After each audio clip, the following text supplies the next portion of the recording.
The best entrance in college sports. The Bobcats taking the field now with the rodeo team leading the way, carrying the Bobcat flags across the field. The pyrotechnics going off, and we are ready for the playoffs in Bozeman. Hello, everybody. My name is Keaton Galogly alongside Mikey Ryder up in the First Interstate Bank broadcast booth. We are just about ready to go for the second round of the FCS playoffs. First game for Montana State. They got the first round bye after they picked up a contested 4 seed. All right, before we get into this matchup and get ourselves ready to go, let's pause 10 seconds for our network station identification. This is Bobcat Football.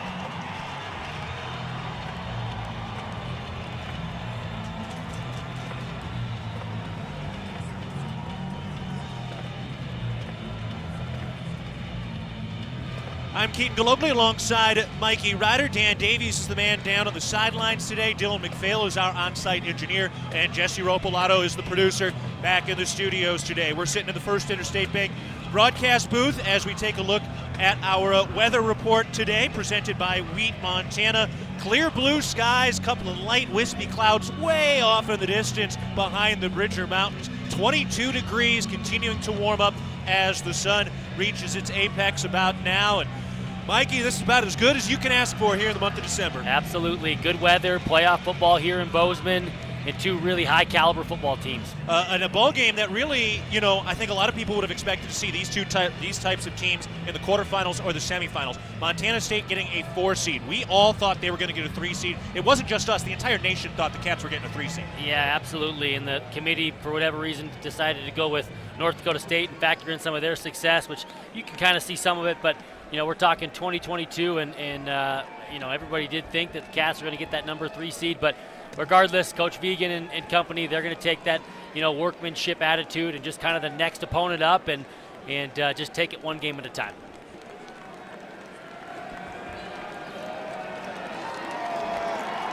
Beautiful. Thank you, Dan. Much appreciated. How is it down there? How's the temp? How's the field look? We're about ready to go.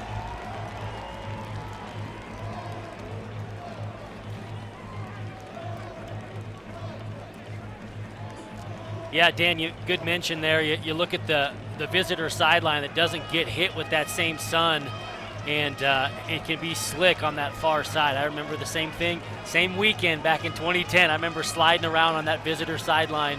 It can be slick, so that will play a factor. Something you don't want to think too much about, but it's definitely noticeable.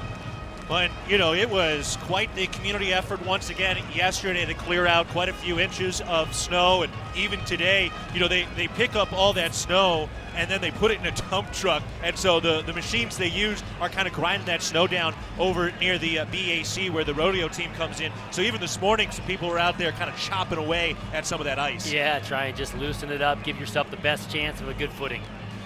Dan, kind of an interesting matchup here between two Big Sky teams in the second round. What did you make of Montana State picking up this 4 seed rather than the 3 seed?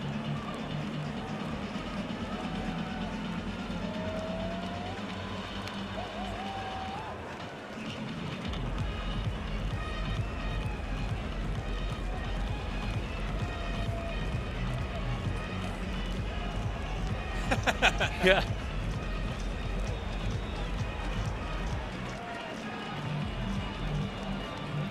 Yeah, no doubt. Spoken like a politician, Dan. I'm not so much for a politician. It wasn't very well. And you're right. They couldn't explain why which teams made it, and the metrics and all, just pretty strange. But nonetheless, this is a good quality football team, and I like the workmanship attitude that they take to each and every game.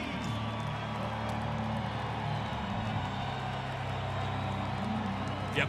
That's exactly what Brent's been saying all week. Regardless of where you are in the playoffs, you're playing a darn good football team. Shout out Firehouse Subs for feeding us and keeping us fueled today. Firehouse Subs has been helping us all year long. All right, we are ready to go. Montana State will kick it off from left to right. The Cats today in the navy blue uniforms, pants and tops, white numbers outlined in gold. They're wearing the gold helmets with the white stripe outlined in blue and the block white M on the side of the helmet outlined in blue. Blake Glesser approaches the football. He boots it down the right sideline toward the goal line. That catch is made by Williams. He's moving along the left numbers, cuts upfield to 20-yard line, and he is tackled at the 25. Quite quick stop of Abraham Williams, who has 4 100-yard kick return touchdowns this year. Yeah, that's going to be something to monitor all game long. He is a dangerous returner. He changed the game last time these two teams took the field. He's going to be one to watch. Really good start for that cover unit. Love it. It's part of the reason he was all Big Sky this year. All right, here we go. Weber State takes over on the left hash mark at the 25-yard line. Bronson Barron is their quarterback. He takes the shotgun snap, looking to throw, nowhere to go, dumps it off over the middle, caught but immediately tackled right in the middle of the field. Dante McMillan making the catch, and Daniel Louis Lakepa with the stop. So McMillan getting the start here. Josh Davis will get into the ballgame, and Damon Bankston will get into the ballgame as well. Shotgun formation, here's the snap, they hand it off, McMillan runs left, bounces through the line, slips through a tackler, past Rylan Ort, and up to the 50-yard line. Big gashing play that time by Dante McMillan, third team All Big Sky. Yeah, nothing fancy there, just a simple zone play, couple missed tackles. This Weber offense is going hurry up, really fast out of the gate. First down snap from the 50-yard line. Barron keeps it. He runs right up the middle. Plenty of space and goes sliding down across the 50 up to the 40-yard line. That will be another first down. So 2 quick first downs by this Weber State offense. Yeah, I haven't seen a ton of hurry up out of this offense. First handful of games, but they're trying to change the tempo here. Barron Bronson takes the snap, hands it off. McMillan runs left, and he's dropped in the backfield. Beautiful tackle by Simeon Woodard. Yeah, Simeon Woodard really to the nub side there. Really good tackle, keeping his outside shoulder free, forcing the ball back to his friends if he needed to, but making a nice open field tackle. Josh Davis enters the ball game for the first time. He is a former All-American who's been banged up with ankle injuries the last 2 years. Both of his ankles taped up with bright purple tape. Tight end in motion. Here's the snap. They give it to Davis. He runs up the middle, bounces into the line. Nowhere to go. He is bottled up. Sebastian Valdez wrapping him up in amongst 3 or 4 other navy blue jerseys. And they actually had not picked up that first down. And so they are right at it, but they did get it on that last drive, or that last play by Davis. So a fresh set of downs. Weber State is up to the 39-yard line of Montana State. No score with 13 minutes and 15 seconds to go in the first quarter. Weber State is on the first drive of the game. 2 receivers right, 2 to the left. Davis is in the backfield as the running back. Barron takes the snap, fakes the handoff, fires left, incomplete, low throw intended for Ty McPherson, their leading receiver who's close to 1,000 yards this year. Yeah, just a little bit off rhythm there. That was a run-pass option, those RPOs we've been talking about.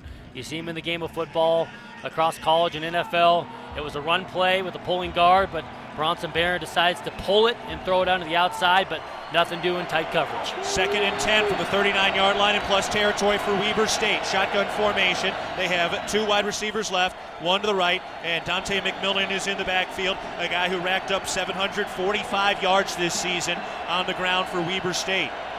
He's sitting on the right hip of Barron. Here's the snap. They hand it off. McMillan runs left, trying to cut upfield. Turns outside the numbers, slips a man, and gets to the first down marker before he's bounced out of bounds. Looks like he came up. Yep, just got across that first down marker. Fresh set of downs again inside the 30-yard line for Weber State. Kind of a chess game there. Offense audibles. Defense actually stayed in their original call. Pretty good run fits, just didn't make the tackle. Early missed tackles are killing this Bobcat D. 1st and 10, here's the snap. He keeps it, Barron running left, turns upfield along the left sideline and runs out of bounds, shy of the first down marker, just short of the 20-yard line, give him the 21-yard line. So you've seen this Weber offense. This is their scripted offensive series that they've had dialed in. They practice it all week, and this Bobcat D has been unable to get them off track, behind the sticks at all, so they're on schedule. This Bobcat D's got to find a way to make a negative play. 2nd and 3 for Weber State in plus territory at the 21-yard line. 1 receiver right, 2 to the left, pistol formation, McMillan in the backfield. Here's the snap. They give it to McMillan, hit in the backfield, and he is sacked. There's a tackle for a loss, not a sack, of course, but tackled for a loss. Paul Brott got in there, I believe. Ben Seymour got in there. Yeah, good to see that negative play happen. Again, forcing a critical 3rd down. 1-yard loss on the play. Now Bankson in there, their 3rd back. It's Bankson, McMillan, and Davis. So Bankson is the running back. It is 3rd and 4 from the 22-yard line. And now they will make an audible. Both sides turning to their respective sidelines. Weber State approaching the red zone just at the tip of some of the shadows being cast by the press box and Sweet Level. From the left hash mark. On third down, here's the snap. He keeps it, fires, that pass is tipped in the air. Rylan Orn lays out, and he could not quite make the interception. They were able to bat it up in the air with two hands, or turned around, dove out toward that Big Sky logo, and almost made a remarkable interception. Instead, it's fourth down, and Weber State will kick. Yeah, what a heady play. He was actually coming what it looked like maybe on a delayed pressure, but regardless, heady play to not try and make the tackle, but instead time up his jump, gets two hands on it, almost comes down with an interception. Would have been a second in 2 games. So Weber State will kick here. This will be about a 40-yarder. Grant Sands is their long snapper. Kyle Thompson is the kicker. Snap is good. The hold is down. The kick is up, and it is good. Just snuck it inside the right upright, and Weber State able to put up the first 3 points of the game with about a 40-yard field goal. Builders First Source is the leading supplier of professional-grade building materials. Find one of our 9 Montana locations at bldr.com. Builders First Source, a proud sponsor of Bobcat football. Weber State strikes first with a field goal. They lead 3-0 over Montana State with 11:21 to go in the first quarter. This is Bobcat football from Learfield.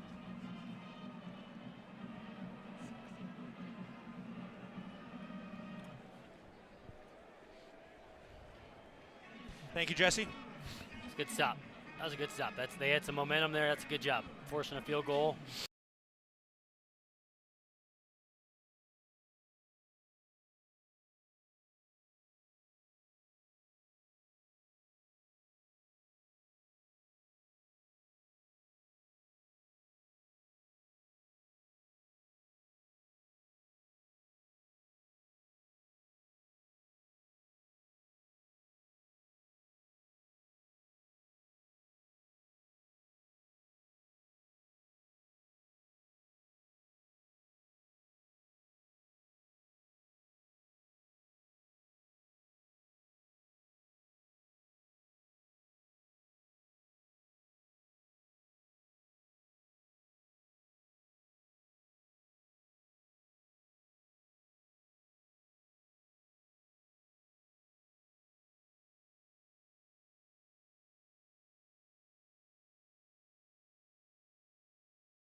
Weber State takes a 3-0 lead on the first drive of the game over Montana State. Now Weber State ready to kick it off from right to left. A short kick and a fair catch called for. Derek Snell makes the catch, and the Cats will take over for their first drive of the game. It was an 11-play, 53-yard drive. Weber State completing a 39-yard field goal to score the first 3 points of the contest. Join Champs New Kids Club, presented by Billings Clinic Bozeman. Your $25 membership fee gets you game tickets, Bobcat gear, and more. Sign up today at msubobcats.com/champskidsclub. All right, here we go. Montana State taking the field for the first time today. Elijah Elliott is in the backfield as the halfback. We will see Isaiah Afonso today. Tommy Malott is the quarterback on the left, hash mark on the first offensive play of the day for the Bobcats. 2 receivers left, 1 to the right. Malott takes the chest-high snap. He scrambles out to his right. Ready to pitch, and does. Elliott makes the catch, turns upfield at the sideline, and pushed out of bounds across the 30-yard line up to the 32-yard line. Second and very manageable coming up for the Cats. Yes, sir. So, again, we will see Isaiah Afonso. Yep, Isaiah Afonso just trots on the field. Yep. Like that first play call, just a speed option to a short side. Really good patient run by Tommy Malott. Pretty easy pitch read. Bring it up a second and manageable. Second and third from their own 32. Isaiah Afonso on the field for the first time, standing on the left tip of Tommy Malott. Here's the snap. They turn. They hand it off. No, Malott keeps it. He runs left outside the hash mark, trying to turn upfield, and he's able to get to the first down marker at the 35-yard line as Maxwell Anderson was giving chase, so they pull it from the belly of Afonso. Yeah, and noticeable substitution, I guess injury update here for Weber State. Their starting safety, Desmond Williams, is not in. His backup, Nassim Colvin, is playing. And Desmond Williams had a great game last time against Montana State, made a ton of open field tackles. should be an advantage for the Bobcats. Ifanse back there again. 1st and 10 for the Cats. First Interstate Bank first down. 2 receivers left, 2 to the right, including Snell. Here's the snap. They hand it off to Dowler. He's running right, gets to the numbers, trying to turn upfield, and he's able to make one man miss before he is forced out of bounds at the 40 or 41-yard line. Give him the 41-yard line. So a nice gain of 6 yards. 2nd and 4 coming up for Montana State. Yeah, keeping on schedule here, moving the ball just steadily down the field, making some good junk plays. Give credit on the perimeter already. Great blocking, as we've seen all season long by that wide receiver core. Ifanse still waiting for his first carry of the season. 2nd and 4 from their own 41-yard line. Ifanse having knee surgery over the offseason. Today, his first game back. He was never going to play in that Cat Grizz game, but he will redshirt, and he will be back next season, fewer than 200 yards from becoming the all-time rusher at Montana State. Here's the snap. They do give it to Ifanse. He runs up the middle over the left tackle, and he is dropped down after a 1-yard gain. So there we go. First hit for Ifanse. Yeah, got to feel good. It's been a long time. And you hear the crowd erupt. Good to see 22 getting carries back there. He is an electric player. I know this team is happy to have him back. So Isaiah Ifanse comes in with 3,461 career yards. He needs 186 to become the all-time leading rusher here. 2 receivers to the right. Snell, the tight end on the left side of the line. Ifanse in the backfield. 3rd and 3 from their own 42-yard line. Malott in at quarterback, ready to go. Here's the chest high snap. He keeps it, runs left outside the hash marks. Turns upfield. He's got space across the 40-yard line, across the 30.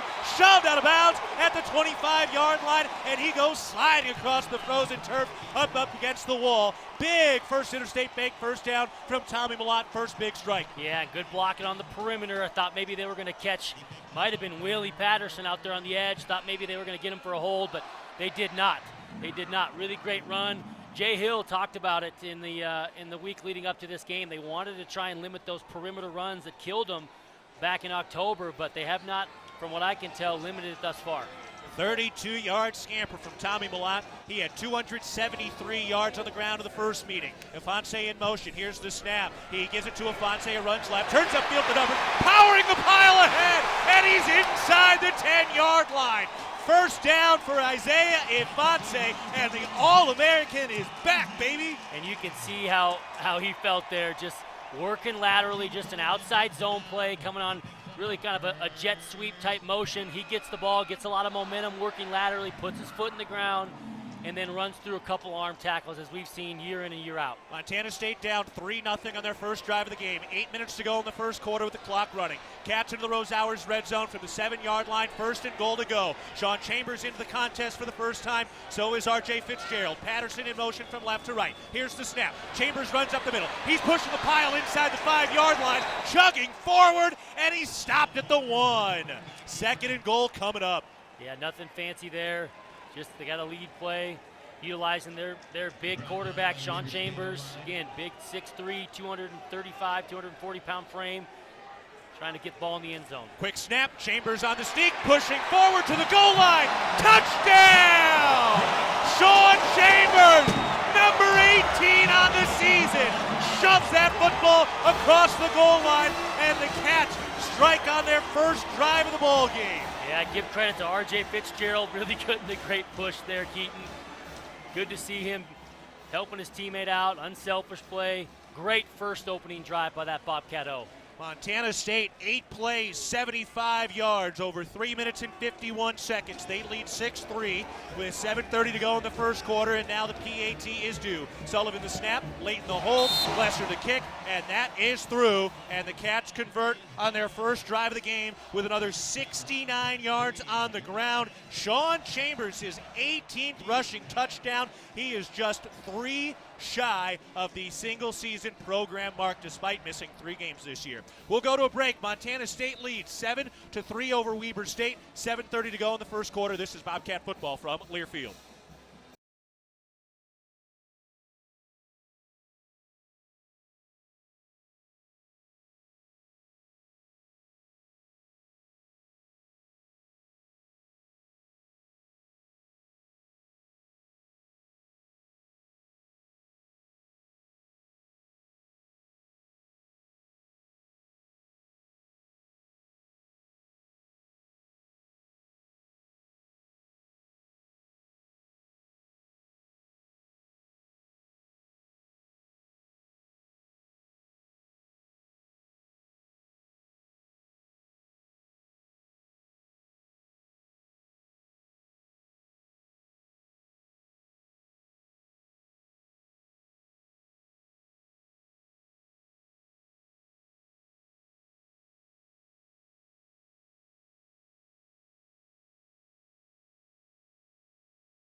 two-time All-American. Yeah, and they've all had quite a few carries. It's really a three-headed attack.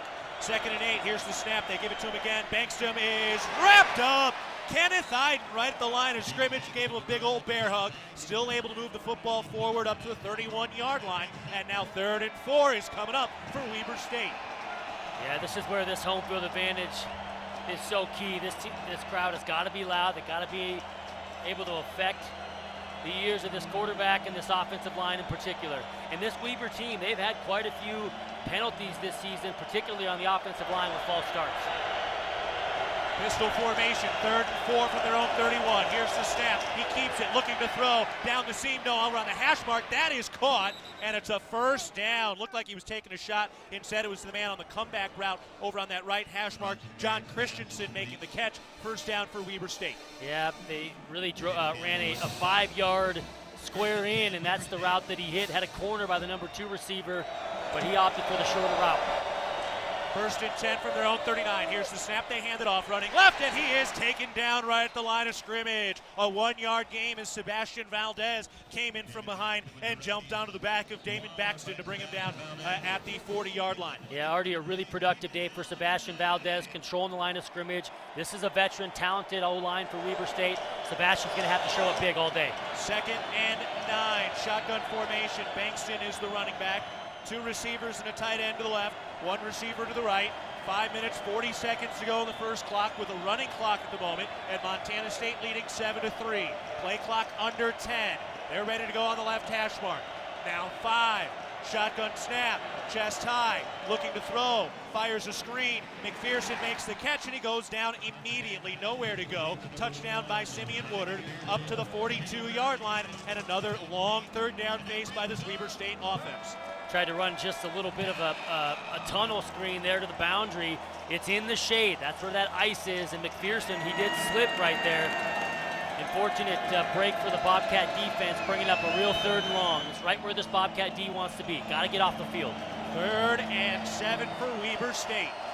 From the left hash mark at their own 41-yard line, under 5 minutes to go in the first quarter. Bankston is the running back to the left of Barrett.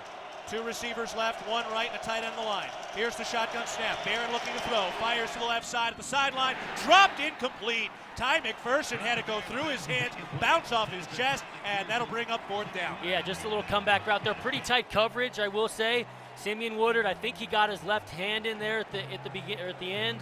But McPherson, he has had quite a few drops between he and the other top receiver, Sharp. They've got 19 drops between the two of them. That's quite a few. And he had quite a few key ones in the last game. Taco Dollar is back to receive. Grant Sands is the snapper. Here's the snap, little low, catch is made, right-footed kick is away, angling toward the 10-yard line outside the hash marks, caught by Dollar, and he is bottled up immediately at the 15-yard line. Bobcat football is brought to you by Bridger Steel. Create lasting beauty with Bridger Steel, metal roofing, siding, and accent panels. We got a break, 4 minutes, 32 seconds to go in the first quarter. Montana State 7, Weber State 3. This is Bobcat football from Learfield.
Montana State leads it 7-3 over Weber State with 4:32 to go in the first quarter. Real milk is a nutrient-rich product. It contains 13 essential nutrients from vitamin A to zinc, all of which are important for a healthy immune system and overall wellness. That's 13 nutrients with seemingly endless benefits. Reach for milk and make every sip count. It's the second round of the FCS playoffs for Montana State. They have been tremendous in this stadium during the postseason. All time they are 10-3 in the playoffs here, winning their last 5. And Mikey, the Cats have had a lot of success in the postseason the last 2 years.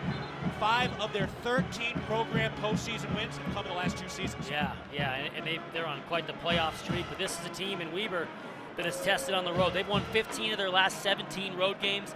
This is the first playoff matchup versus these two Big Sky opponents, but this is a very capable team, especially on the road. Well, Weber State had won 8 straight road games coming into the matchup here at the end of October. The Cats were 1 away from tying the all-time program mark for the home winning streak. They did win that game, and they have continued to push that out to 18 consecutive home wins. Montana State takes over at their own 16-yard line with 4 minutes and 32 seconds to go in the first quarter. Cats up 7-3. Here's the snap, and we've got a whistle and our first flag of the day, a false start on Montana State. The snap, false start, number 56, offense, 5-yard penalty, still first down. Cole Sane a little early on the movement, and that backs the Cats up to their 11-yard line. First and 15 now with Elijah Elliott in the backfield. Cleveland Thomas tight to the line over on the left side along with Taco Dowler. And Willie Patterson to the right side of the line. Trayton Pickering over there as well. Malott ready to go on the left hash mark, takes the snap, they keep it. Malott looking to throw, fires, caught by Taco Dowler for the first down, and he somersaults forward after a shoestring tackle up near the 40-yard line, give him the 37. There's a nice strike through the air for the Cats. Yeah, that was a nice play. Taco just kind of got lost in coverage right there on the edge of the sideline. Nice catch in traffic, good ball by Tommy. I thought Taco was going to maybe keep his feet there, but nonetheless moving the chains. First Interstate Bank first down up to the 37-yard line. 2 receivers right, 1 to the left, snap. He keeps it. Malott rolling out right, looking to throw downfield. Stiff arms a man and throws it out of bounds wisely, well past the line of scrimmage. Good, smart decision. One of the things I think has gone a little under talked about this year is just how smart Malott is with the football. Oh yeah, and he's look. The reason he's so smart is part of it is his athleticism that's helpful, and him being smart because he can elude a lot of pressure. Just stiff-armed alignment. Right, and it gives him a little bit of time to get on the edge, and he can make some of those wiser decisions. If you're not quite that athletic, you can't even get outside the pocket to give yourself a fighting chance to even throw the ball away. So credit his athleticism, but Tommy makes really good decisions with the football. That's why they're so successful with their plus turnover margin. From the left hash mark, 2nd and 10. Cats at their own 37-yard line. Here's the snap. They give it to Elliott. He runs left through the line of scrimmage, and he's up shy of the 45-yard line. Give him the 44-yard line for a 7-yard gain. Elijah Elliott, a pair of 100-yard rushing games this season. He'll head to the left sideline, and here comes Isaiah Fonse again. Yeah, what a nice 1-2 punch. They are different runners, both Isaiah and Elijah. Different running styles, both very capable as we've seen. Haven't seen any Marquis Johnson, but we will see him today. I have no doubt on some of those jet sweeps, and he'll get the touches. He's electric. Isaiah Fonse already 2 carries, 20 yards. Montana State leading 7-3, facing 3rd and 3. Here's the snap, rolling out right. Pitch to Fonse, running toward the numbers. Turns upfield across the 50-yard line and popped down face first into the turf into plus territory. That'll knock the rust off. Yeah, no doubt. And some of these first hits, it's got to feel good for him. You got to get your feet underneath you. Some of those cuts, running through some arm tackles. Believe it or not, it's been, this long since he's gotten any touches. He needed to knock some of this rust off. I'm sure it feels nice to him, getting comfortable. First game since the championship game. First Interstate Bank, first down for the Cats, up to the 46-yard line in Weber territory, leading 7-3. 2 minutes, 52 seconds to go in the first quarter. Cats already up to 86 yards on the ground. 1 receiver left. 1 to the right, and Fonse in the backfield on the right hash mark. Malott takes a chest-high snap, scrambling out to his left. He turns upfield to left hash mark, and he is twisted down, shy of the 40-yard line, but another hearty gain, and that'll bring up 2nd and medium. That's the 4th time we've seen that same play. Different formation, but it's just a speed option look. which is awesome. When you got a quarterback that's athletic like Tommy is, they've been getting out on the edge with some outside zone, and then they just run that speed option off of it. And he's got the opportunity to pitch it if he needs to, but right there he opts to keep it and is able to get 5 yards on that first down. 2nd and 6. Here comes Sean Chambers as the quarterback. Tommy Malott lined up as the halfback. 3 receivers to the right. Dollar in motion, stops at the line, comes back to our right. Here's the snap. They hand it off to Malott. He turns upfield. He's got big space, and he's finally tackled shy of the 20-yard line. Up to the 22-yard line. Looked like he was ready to throw if he had it. But again, this is the personnel matchup that can be a nightmare on defense. Is he going to run it? Is he going to throw it? Right there, it looks like he's going to have the opportunity to throw it if he wanted to, but no, he can tuck it and do something with it. The creativity that we've seen utilizing different personnel packages by Coach Taylor Housewright and company, it must be commended. It's hard to get all these guys touches and utilize all your weapons, but we've seen it time and time again. They've been able to do it. First Interstate Bank first down up to the 22-yard line. Sean Chambers spread out into the slot of the right side along with Alston. Tommy Malott in at quarterback. Here's the snap. They hand it off to Patterson. He gives it to Chambers. Rolling out left, looking to throw, and he is tackled and sacked in the backfield. Got to get rid of that football there. Yep, absolutely. And you know, Coach Vigan's going to tell him the same thing. Got to get rid of the football, get out of the harm's way, and just live to play another down. So big loss that time. Yeah, and credit the Weber State defense there. A little trickery. They stayed home, particularly on the secondary, bringing up a 2nd and long. Bobcat football presented by My McDonald's Rewards. Download the McDonald's app to start earning free McDonald's and great game day deals. So Montana State, after a big 10-yard loss on the sack, goes to 2nd and 20 at the 32-yard line in plus territory. Final minute of the first quarter, Cats up 7-3. Two receivers right, one to the left. Elliott in at halfback, Malott the quarterback. Here's the snap from the left hash mark. Malott keeps it running right, gets around a Dollar block, and up the middle of the field to the original line of scrimmage for a 10-yard gain. Great block by Taco Dollar. Yeah, good open field tackle. Nassim Colvin, again, we talked about it. He's filling in for Desmond Williams, their stud safety at Weber State, but that's a nice tackle. I know Coach Vigan is going to tell Tommy to maybe avoid that contact. We want to keep him healthy. That was a pretty good shot. At Montana's Ribbon Chop House, our staff is dedicated to creating extraordinary experiences that raise the bar in each of our communities. Enjoy premium steaks, fresh seafood, and award-winning baby back ribs. We look forward to sharing a little Rocky Mountain hospitality with you. We have come to the end of the first quarter. Some Town Pump touchdown stats. The Cats rushed for 110 yards in the first quarter, and we will take a break. We get ready to go for the second quarter. When we come back, Montana State facing 3rd and 10, deep in opponent territory, up 7-3 in the second round of the FCS playoffs. This is Bobcat football from Learfield.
Looking for small business support from IT and accounting to recruiting and marketing? Cosentus offers a wide range of business services to optimize your growth. Check them out at cosentus.com.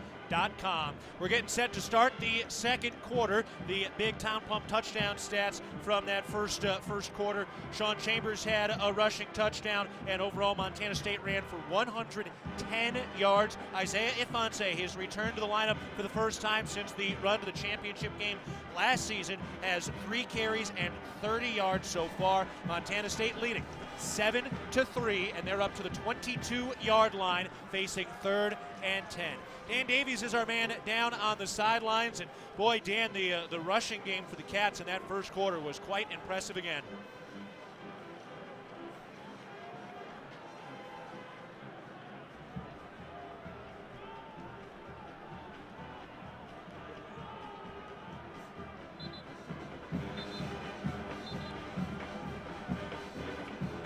Yeah, Mikey, this creativity we've seen, particularly the last 2 weeks, is otherworldly.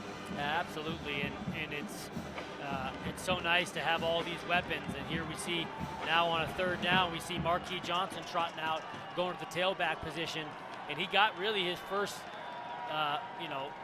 lion's share of his carries against Cal Poly, but he's been really productive as of late.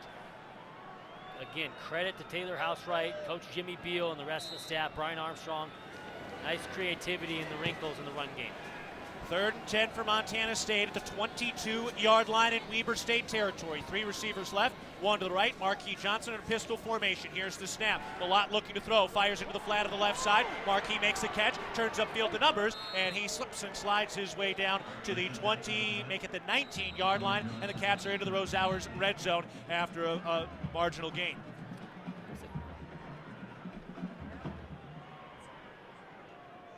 Bozeman Health injury timeout. One of their linemen is down around that 20-yard line, and that will take us to our first timeout of the second quarter. 14 minutes, 46 seconds to go in the second quarter. Montana State leading Weber State 7-3 in the second round of the FCS playoffs. This is Bobcat football from Learfield.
Hey, Bobcat fans, when you buy Bobcat products at the MSU bookstore, you help lower the price of course materials for Montana State students. Shop online at Bobcat Stadium or on campus. The MSU bookstore is your Bobcat gear headquarters. 4th down for the Cats at the 19-yard line. Looks like they're going to get ready to attempt a field goal. Keeping an eye on the rest of the FCS bracket. The winner of this one will take on the winner of William and Mary and Gardner Webb. Right now, William and Mary up 34-0 at halftime. They are the seeded team in that matchup. They're the 5 seed. All right, Montana State will kick it away here, attempting a field goal from 26, make it 36 yards out. There was a block by the Weber State special teams in the first matchup between these two teams, but Blake Glessner's been very, very good throughout the season. Tommy Sullivan is the man on the left hash mark, ready to snap it. Bryce Layton, who hasn't punted in 2 games plus a quarter, is the holder, and Glessner is ready to go. Again, this one will be 31 yards from the left hash in the shadows. Snap is good, the hold is down, the kick is up, and it is through.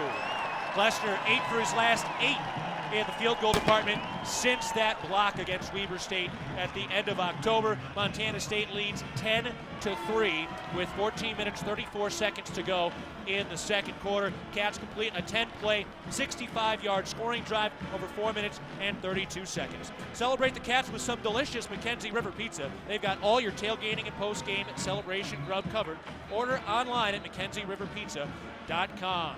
So another scoring drive for Montana State. Once again, Bryce Layton could just be the holder. Yeah, no doubt. And what an awesome field goal. I mean, these drives are really key, and you want to get points every drive, obviously, if possible. And they're 2 for 2 thus far. Really strong start by this Bobcat O. Layton has not punted since November 5th at Northern Arizona. Crazy. Didn't punt against Cal Poly, didn't punt against Montana. Fresh legs. Got to have a fresh leg, I should say.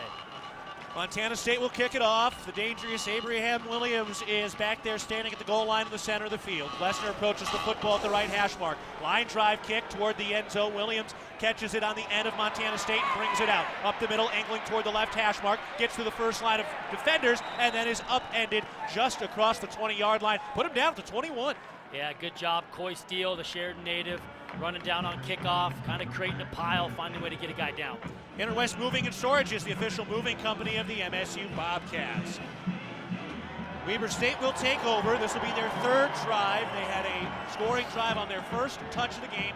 Bobby Daly is calling the plays today. Willie Mac Garza is suspended for this game, the defensive coordinator. So the tremendous Bobby Daly now making those calls down the sideline today. Yeah, he's an equipped guy, been around the game for a long time. He's calling a great game thus far. I don't look for that to change. Here's the first snap of this drive. Barron with a play action takes a shot. That's caught by Sharp down the left sideline, up to the 50-yard line, and he's punched out of bounds by Rylan Ord. Huge 30-plus yard gain on the catch and run by Jacob Sharp down the left sideline, and Weber State is into plus territory. Yeah, Jacob Sharp was the motion man, and he leaked into the wheel route right off of his motion, got lost in traffic. Bobcat D didn't find him. Here's the snap, keeps it again, fires out to the right side, caught by Sharp at the 45, uses a stiff arm to get out of bounds up at the 40-yard line, 1 yard shy of the first down marker. No, they're going to give him the spot. First down for Weber State, up to the 39-yard line in Cats territory. Weber State hustling back to the line on the right hash mark. One receiver left, one to the right. Josh Davis is the halfback. Barrett ready to go as the quarterback. Claps his hands, takes the snap, handoff to Davis, up the middle, and a big pop right there. He goes down immediately, but Paul Brott and Josh Davis just met in the middle there, and that definitely registered on the Richter scale. No doubt. Good job, Paul Brott. He actually was on a twist. He wrapped to the opposite A-gap, and he was right there waiting for Josh Davis. That was a power play with a pulling guard. Nice run fits by that Bobcat D. 2-yard gain, 2nd and 8, up to the 37-yard line. 3 receivers right, pistol formation. Snap, handoff to Davis, up the middle, and he is dragged down from behind by Danny Louis-Lekepa. Really didn't have much of a hole there, and he gets up to the 34-yard line, and now it's 3rd down and 5 for Weber State. That was the same exact play, pulling guard, little power play. That guard wraps it pretty tight, which makes it really hard on those linebackers. You got to be really precise with your run fits. Pretty good job there by that Bobcat D and Danny Yu. Former Big Sky freshman of the year, Josh Davis, the running back behind the quarterback Barrett.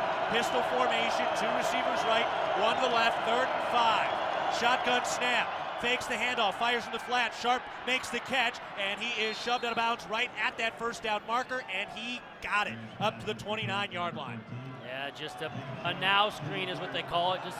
Just a safety valve.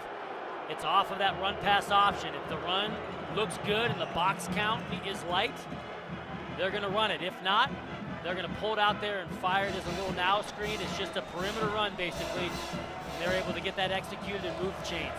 Another packed house today, slightly late arriving crowd, but this place is rocking again. Josh Davis spread out to the left side with 2 other receivers. 2 receivers to the right, low snap. Barron up the middle, running along the right hash mark, slides down, and they will mark him down at the 30-yard line after a 4-yard gain, 2nd down. Having a little bit of their own creativity right there. Offensive lineman, the right tackle was out, split out as a receiver. they just have a quarterback called a quarterback draw. So Weber State and offensive coordinator Mickey Mental with some creativity there late. 2nd and 6 from the 25-yard line in plus territory for Weber State. Cats up 10-3, 11:30 to go in the second quarter. Here's a handoff. Davis runs left. He's got the first down, and he's tackled from behind into the red zone up to the 10-yard line. Make it the 9-yard line. Josh Davis, a big gashing run that time. Yeah, pretty patient run, and there he is. He's just not healthy. You can see him. He had a nice big burst there, but he always just looks like he's limping just a touch. Dante McMillan checks in as the running back now. He is their leading rusher this year. He's been healthy. Davis has been in and out. 1st and goal to go from the 9-yard line for Weber State. They trail 10-3, but with the football. Man in motion from left to right, stops on the edge of the line. McPherson, the lone receiver, to the right. Here's the snap. They hand it off. McMillan tries to bounce to the outside. Nowhere to go. Simeon Woodard stands him up. Yeah, give credit to Simeon Woodard. His wide receiver actually motioned in to a hip position. He got down from about 7 yards. Run was his way. Pulled the trigger, kept his outside arm free as he was the edge defender. Finds a way to get around a block and make a one-on-one tackle. Yeah, that really was. And a nice firm tackle by a corner. Really good job by the young sophomore out of Texas. No gain. 2nd and goal from the 9. One receiver left, one to the right. McMillan in the backfield. Here's the snap. Fake the handoff. Rolling out left. Ty Okada, the sack in the backfield. Tracked him down from behind, and he puts Barrett into the turf. Yeah, really good disciplined blitz there by Ty Okada. He is a contained blitzer, and he has got to go to the top shoulder of that quarterback as he's blitzing. And he did exactly that. Really disciplined blitz. Finds a way to get the guy on the ground. Yeah, absolutely. Good call by Bobby Daly, bringing some heat there on 2nd down. First sack of the year for Okada.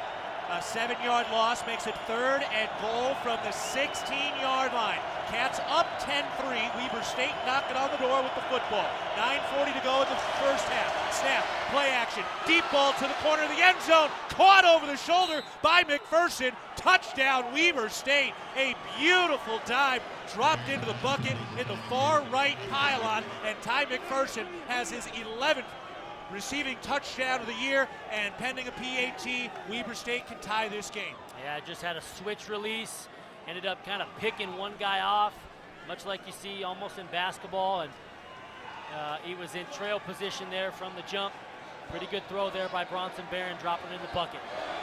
9:32 to go in the first half. PAT coming for Weber State after the 16-yard touchdown pass. The snap, the hold, the kick is up, and that is good. 10-10, 9:32 to go in the second quarter. How would you like to be able to listen to us while synced up to your TV in the comfort of your own home? Go to syncmygame.com to find out how. We'll take a break. Weber State completes a 10-play, 79-yard scoring drive with what was a 16-yard touchdown pass to Ty McPherson. 10-10, Montana State and Weber State in the second round of the FCS playoffs with 9 minutes and 32 seconds to go in the second quarter. This is Bobcat football from Learfield.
10-10 game between Montana State and Weber State. Two of the best teams in the country. Cats went 8-0 in the Big Sky to win their 16th Big Sky Conference Championship. Weber State went 6-2 in conference. Their only losses to the two champions. They lost against Sac State and Montana State.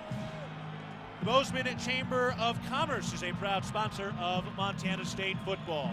Weber State ready to kick it off. Marquis Johnson, also one of the best kick returners around, is back at the goal line as Weber State gets ready to boot it away following their 10-play touchdown drive. Here's the kick down the right hash mark. Marquis right at the goal line. He makes the catch. He's taking it out. Down the left hash mark, turns toward the left numbers, turns upfield, down the left sideline, and he is popped out of bounds shy of the 30.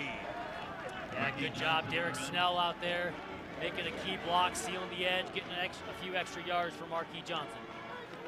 Cats take over again on offense. So Montana State has not punted since the Northern Arizona game on November 5th. That was still before Sean Chambers returned. The Cats will send Tommy Malott out as the quarterback, Isaiah Ifanse in as the running back. He's got 30 yards over 3 carries and is now 156 yards away from becoming the all-time leading rusher at Montana State. Coy Steele spread out into the slot on the right side along with Alston. Patterson in motion from left to right. Here's the snap. Pop pass to Patterson. He runs right, trying to turn upfield, and cannot get around the edge.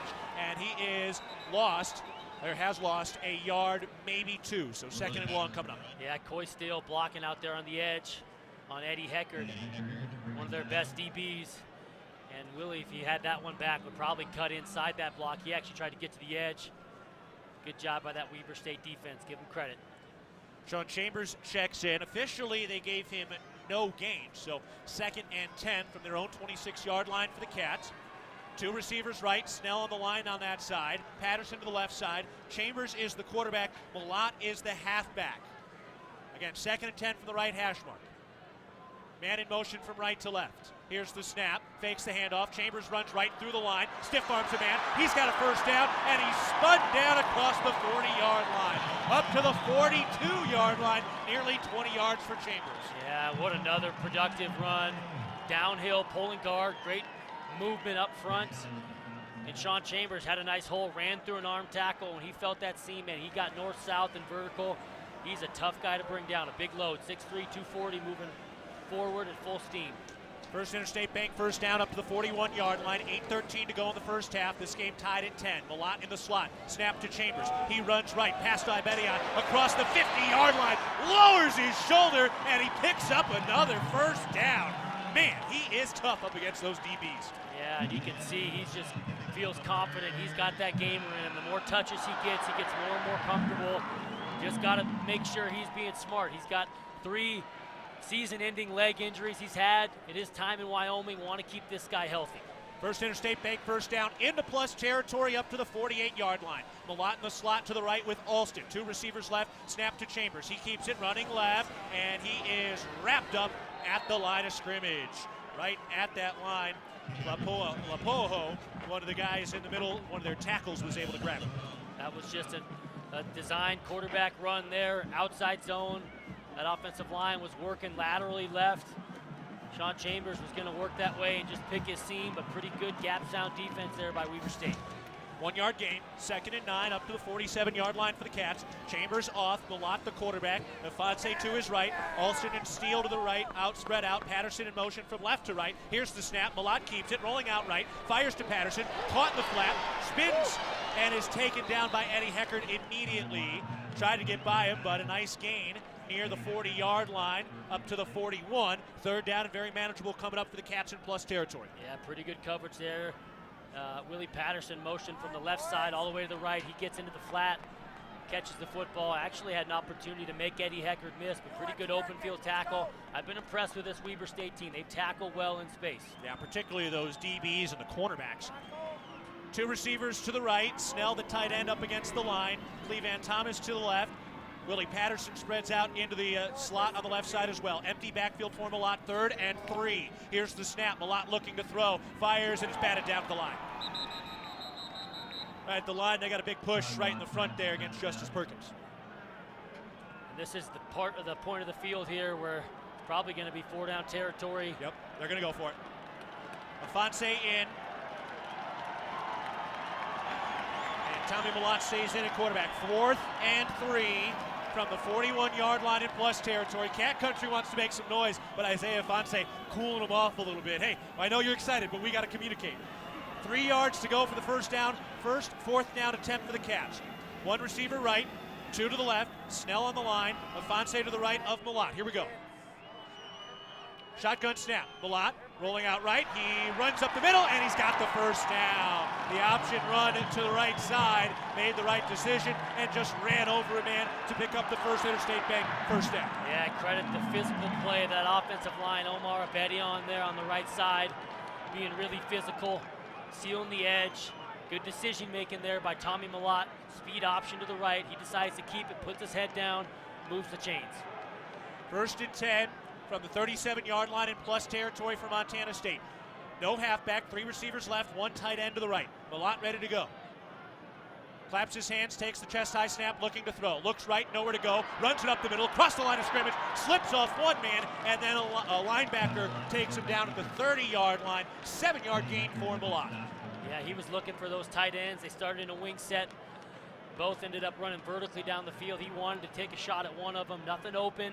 But per usual, Tommy Malott able to make something out of nothing and scrambles right up the middle for a gain of 7 yards. 5:30 to go in the first half. This game tied at 10. Montana State up to the 30-yard line, facing 2nd and 3 in Weber territory. Empty backfield, 2 tight ends to the left, 3 receivers to the right. Malott communicating to the tight end on the left side, ready to go in the middle of the field in a shotgun formation.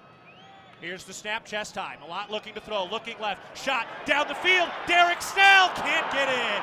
Knocked away. Beautiful coverage by L.J. Anderson Jr. Slightly underthrown, and he laid it out and was able to bat it down with a fingertip. Yeah, just a one-on-one opportunity, and those are the vertical shots that I know this offense is going to take throughout the game.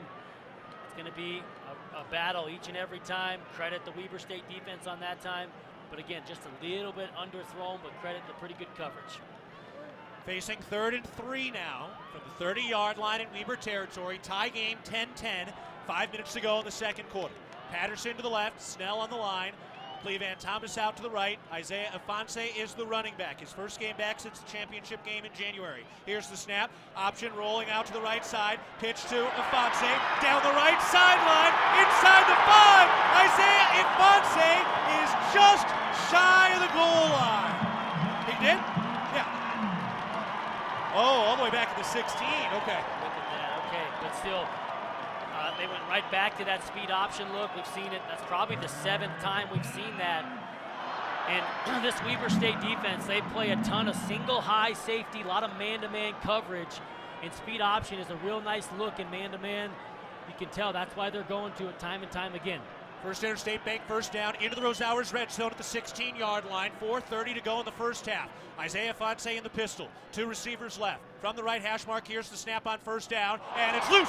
Fumbled on the ground, and Malott able to jump on top of it. It was an RPO, or just kind of a read there, and they dropped the exchange. Yeah, we haven't seen many mesh point accidents like all season long. That's the first one I can recall in quite a while. Fortunate bounce there. Tommy Malott able to fall back on the football.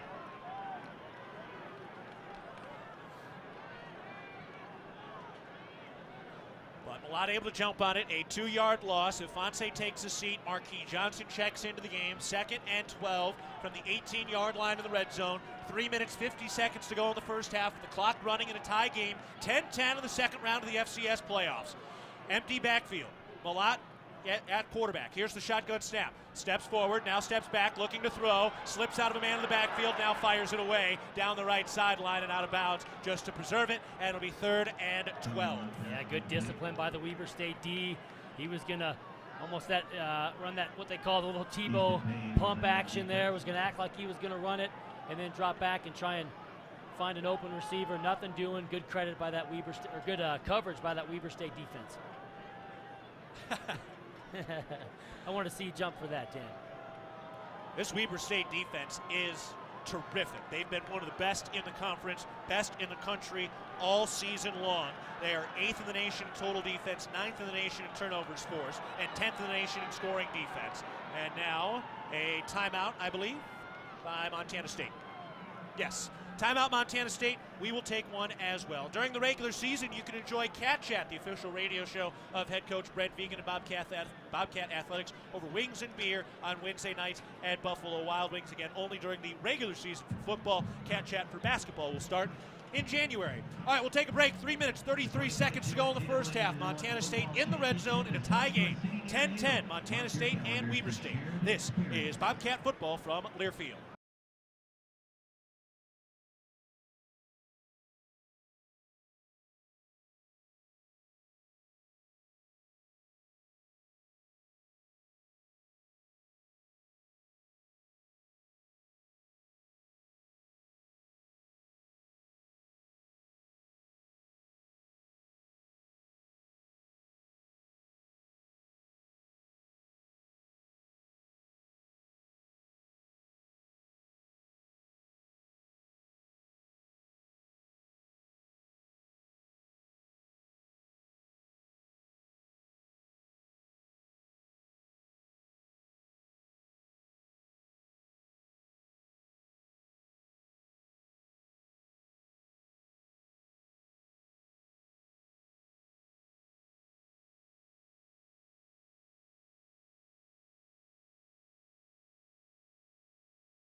Too late. Mountain Cold Refreshment, made to chill, 2022 Coors Brewing Company, Golden, Colorado. Celebrate responsibly. 10-10 game, 3 minutes, 33 seconds to go between Montana State and Weber State in the second quarter. We're nearing the end of the first half. Cats are up in the red zone at the 18-yard line, facing 3rd and 12. Malott, empty backfield as the quarterback, 2 to the left, 2 to the right, Snell on the line. Here's Patterson in motion from right to left. Here's the snap, fakes the handoff. Rolling out right, Malott keeps it. He cuts back left at the numbers and is only able to dive forward up to the 15-yard line. And it looks like Montana State will be able to kick a field goal here. Yeah, a little bit of a safe call there. I think you're in this position. You got to make sure you have points. Can't have too much of a negative play there. I don't dislike that call. Maybe they were counting on Weber State. They were thinking was counting on a pass, but try to catch them a little bit off guard. But nonetheless, makeable field goal here for Blake Lesnar. And in terms of the passing game, Montana State already attempting 9 passes today. That's more than they attempted in the entire game, at least for Malott in the Montana game. Here we go. Field goal attempt for Montana State from about 33. Here's the snap. That hold is down by Leighton. Glessner's kick is up, and that kick is good. Sullivan, Leighton, Glessner, 9 for their last 9 in the field goal department, and the Cats retake the lead up 13-10 with 2:47 to go in the first half. We'll take another break. The score one more time. Montana State 13, Weber State 10, 2:47 to go in the first half. This is Bobcat football from Learfield.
Montana State taking the lead on a 33-yard field goal from Blake Glessner. Cats lead at 13-10 over Weber State. 2:47 to go in the first half. Let's pause 10 seconds for our network station identification. This is Bobcat football.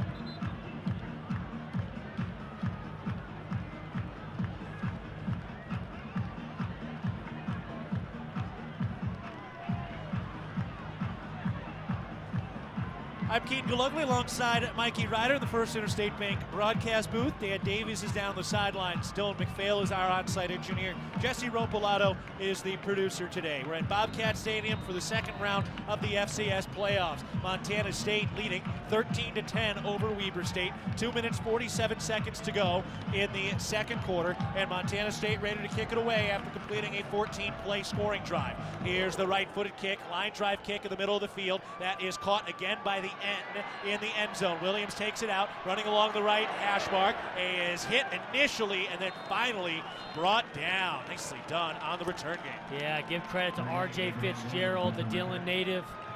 Such a productive player both on offense but on special teams, getting down the field. Big collision, getting the dangerous return man down on the ground. Town Pump, the exclusive sponsor of the exciting Brawl the Wild, invites you to visit a Town Pump store on your way home for gas and snacks. Safe travels from Town Pump.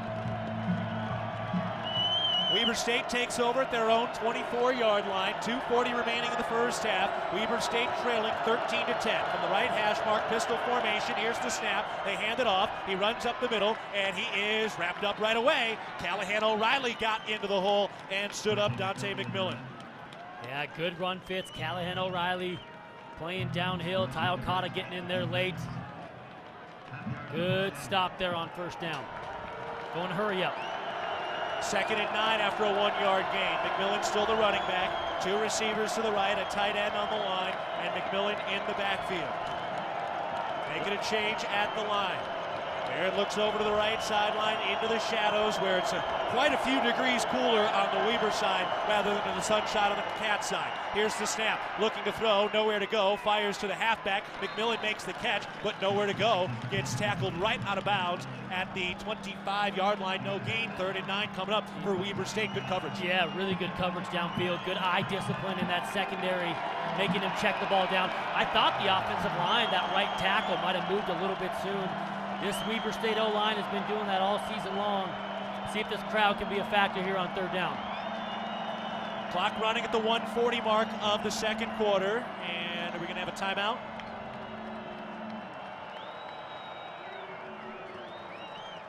I can't quite hear the official here. I think they reset the clock. No doubt. Cat Country coming back to life. 3rd and 9 from their own 25-yard line. Weber State with a football in a pistol formation. Here's the snap. Takes the handoff. Barron looking to throw. Sack from behind. Brought down in the backfield. Ty Okada, his 2nd sack of the day. Yeah, what a sight to see the senior captain. He's been productive today in this first half. Great coverage downfield. Had a little bit of a late rotation. Actually had 2 deep safeties. Looked like a single high to begin with, confused Bronson Barron. He clutched the football, gives time for Ty Okada to get home. It's a beautiful picture on defense when that all works. There's a rotation, everybody's doing their job, and here we are with a interesting situation. This is where the snapper for Weber State finds himself probably having some nightmares here today. Yes, sir. So 1:45 on the clock at the end of the second quarter. Montana State up 13-10. Grant Sands, perfect snap. Here's the right-footed kick. Taco Dowler approaching it, moving to his left, bounces the 45-yard line straight up, and will sit around there and picked up at the 43-yard line. At 42-yard line, Montana State will take over. Good opportunity here for the Cats, so they have 2 timeouts. They're at their own 42-yard line. 1:36 to go in the second quarter. The Cats up 13-10. Hey, and we've seen this Bobcat O find themselves in this situation. They get the ball coming out in the second half. They just got a key stop. You're able to steal points here. That's a big deal. An extra possession here for this Bobcat O. Let's see if they can capitalize. That middle 8, the last 4 minutes of the first half, the first 4 minutes of the second half, has been an emphasis they've talked about all season long. Montana State ready to go from their own 43-yard line. Malott in at quarterback. Two to the right, one to the left. Here's the snap. They hand it off. Elijah Elliott, big hole running left, strips off one man and carries a linebacker forward for another few yards. And he is all the way up to the 45-yard line in plus territory. First Interstate Bank first down. The clock pauses to reset the chains. They're going to go hurry up. This team's ready to rock and roll. This is this 2-minute drill you script as an offense. You practice it all week long. See if they can put it into practice. Good start. First down snap coming with Elliott as the halfback. Here it is to Malott. He's looking to throw. Looking left, fired into the flat. Caught by Elijah Elliott, and he scampers out of bounds at the 40-yard line. Yep, 40-yard line, so a nice 5-yard gain and getting out of bounds. 2nd and 5 coming up. Yeah, just working the edges here. Actually in the slick side of this field. Just simple dump out to the flat there. Getting a nice chunk play. This Bobcat offensive line is controlling the line of scrimmage, and this offense is on rhythm here as they head in to try and get some points before the end of this first half. And they actually put it at the 41-yard line, so 2nd and 6 with 1:16 to go in the first half. Cats still have 2 timeouts. Here's the snap, Malott. He will run up the middle, slips off one man, cuts back left, still moving forward, and he dives ahead along the left hash mark, and he's picked up the first down near the 30-yard line, just shy of that 30-yard line. First Interstate Bank first down. Yeah, it looks like Weaver's got a guy down too.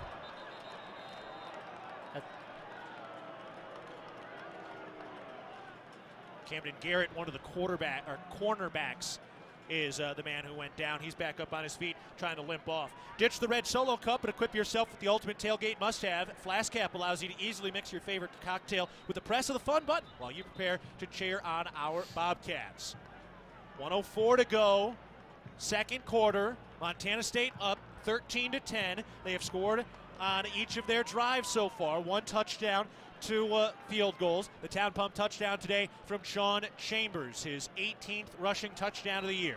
Cats facing 1st and 10 at the 31-yard line in plus territory. Patterson to the right, Thomas and Dowler to the left, Elijah Elliott in the backfield on the left hash mark. Shotgun snap due. Here it is to Malott. He hands it off. Elliott runs right, tries to turn upfield. Nowhere to go. Good work by the defensive line of Weber State. And a timeout, I believe. No? Are we still going here? Yeah, still rolling. Still rolling. I saw Brent Vegan hop up near the official, but he never put his hands together. So here we go. Clock still running. 35 seconds to go in the second quarter. Facing 2nd and 8 from the 29-yard line. Shotgun snap. Malott looking to throw. Fires over to the right side. Caught by Elliott, and he carries a linebacker out of bounds to stop the clock. Wow. That was Garrett Beck who jumped on his back, and Elliott said, come on, let's go to the sideline. Yeah, pretty easy throw, easy read there for Tommy. Just working the edges, giving this guy an opportunity to catch the ball, get out of bounds as he does, preserve a little bit more clock, keeping those 2 timeouts in the back pocket. Got a 3rd and manageable here. 3rd and 5. From the 26-yard line in Weber territory. Montana State trying to extend a 13-10 lead at the end of the second quarter with 26 seconds left in the first half. 2 receivers to the left, 1 to the right. Elliott is the halfback. From the right hash mark in a shotgun formation, here's the chest high snap. They hand it off. Elliott runs up the middle, pushing the pile forward. He's got the first down. Into the Rose Hours red zone for a First Interstate Bank first down up to the 20-yard line. Yeah, they're going to clock it. Interesting move here. Holding on to these 2 timeouts. I like it. Really nice clock work here by this offense. Coach Vegan, he clearly knows what he's doing. Got a method to his madness here. 2 timeouts in your pocket, 17 seconds left. Opens the playbook up on offense. Are you going to throw it or are you going to run it? They feel good about holding on to those timeouts. I like this strategy here. Yeah. That's why you clock it there on first down rather than use a timeout. Yeah, absolutely. And that really opens up your playbook and then keeps this defense guessing. Doesn't put you in a box as it might if you had 1 timeout only. 2nd and 10 from the 20-yard line, make it the 19-yard line. Elliott the halfback, Malott the quarterback. Wide receivers bunched up to the line. Here's the snap. He fakes the handoff, rolls out right. Malott looking to throw. He takes a shot to the end zone. Incomplete. Over the head of Willie Patterson. And it was L.J. Anderson on the coverage, 3rd and 10. Yeah, pretty good coverage. They get Tommy Malott out of the pocket, switching up the launch point, going to his right. Actually had a guy open there early on, but pretty good recovery by that Weber State defense.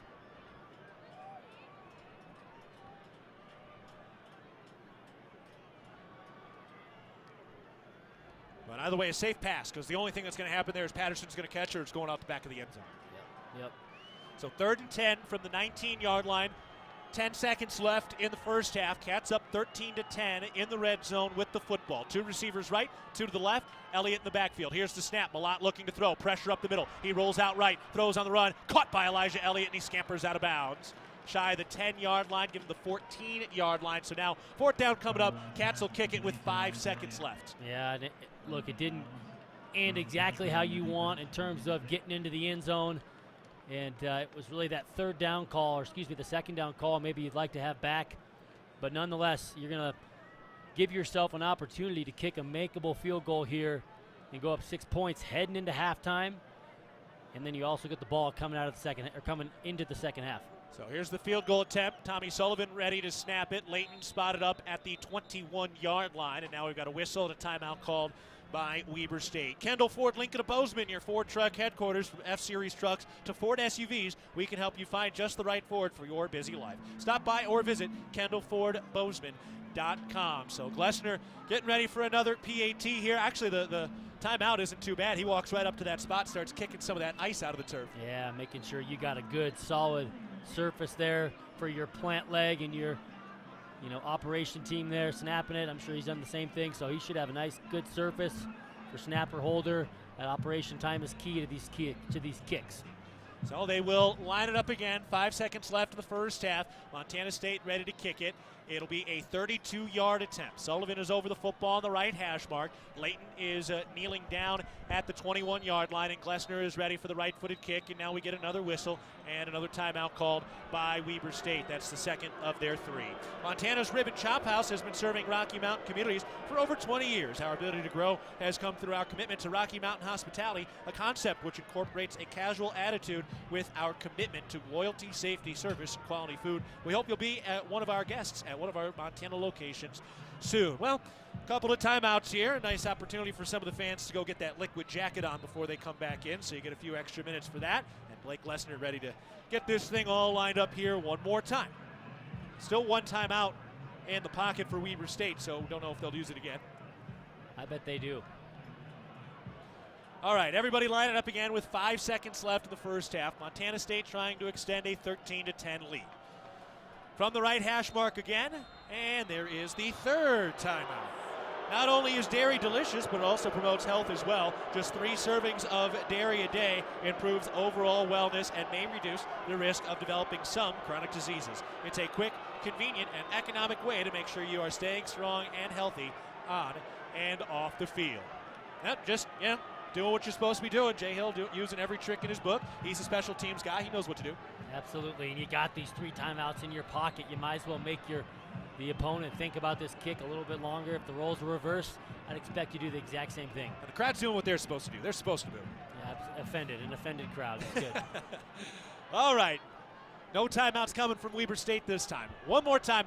5 seconds left in the first half. Cats up 13-10, trying to kick a 32-yard field goal. Sullivan snaps, Leighton holds, Glessner kicks. This thing has plenty of leg, and it's right down Main Street. That field goal is good, and the Cats have a 16-10 lead going into halftime. Nice work by Montana State. They score on every drive again, and Bryce Leighton has not punted in 2.5 games. Dan Davies is on the sideline with Brent Vegan.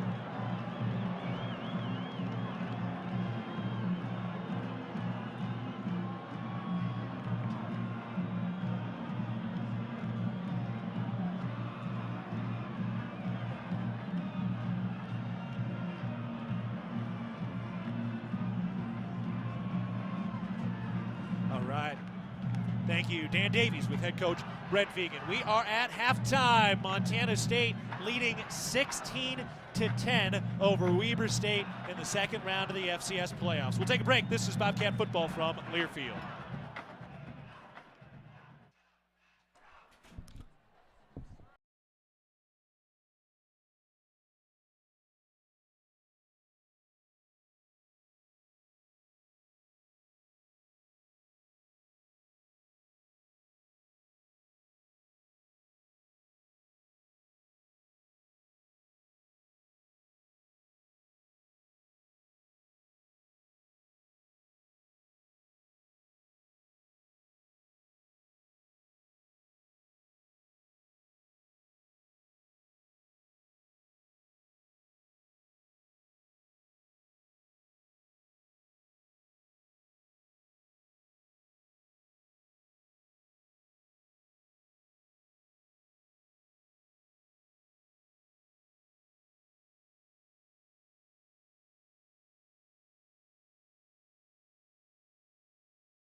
Back in the First Interstate Bank broadcast booth, Montana State leading at halftime, 16-10 over Weber State. I'm Keaton Glogly alongside Mikey Ryder. And boy, Mikey, that was a heck of a first half. And, you know, compared to the last game, that last game was unlike anything we ever saw between these two teams. It was kind of sloppy, a lot of mistakes on both sides, entertaining, and guys made plays. But this one, man, this one feels like two heavyweights. Nobody's really made any mistakes, and it's just kind of slowly built so far. Yeah, absolutely. You spot on. That's exactly how it is. Last one, it was just a little bit sloppy, kind of some freak plays, plus, big swings of momentum. It was hard to kind of figure out what the heck's going on, but this has been really tight football, pretty good defense for the most part. I mean, 16-10 nowadays in football, 26 points and a half is pretty darn good between two teams. So they're both playing really well, two heavyweights, real disciplined football. It's going to be an exciting second half. At First Interstate, it's about supporting our communities and cheering on our teams. Thank you for letting us be your trusted community bank for more than 50 years. First Interstate Bank, built for you. Member FDIC. Let's take a break. When we get back, we'll get you some Town Pump stats from that first half of play. Montana State leading 16-10 at halftime against Weber State in the second round of the FCS playoffs. This is Bobcat football from Learfield.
Person, 2 catches, 17 yards, and a touchdown. McMillan, 2 catches for 5, and Christensen, 1 catch for 8. See every pulse-pounding, buzzer-beating play in astounding detail with the patient experience and second-to-none experienced doctors and advanced technology.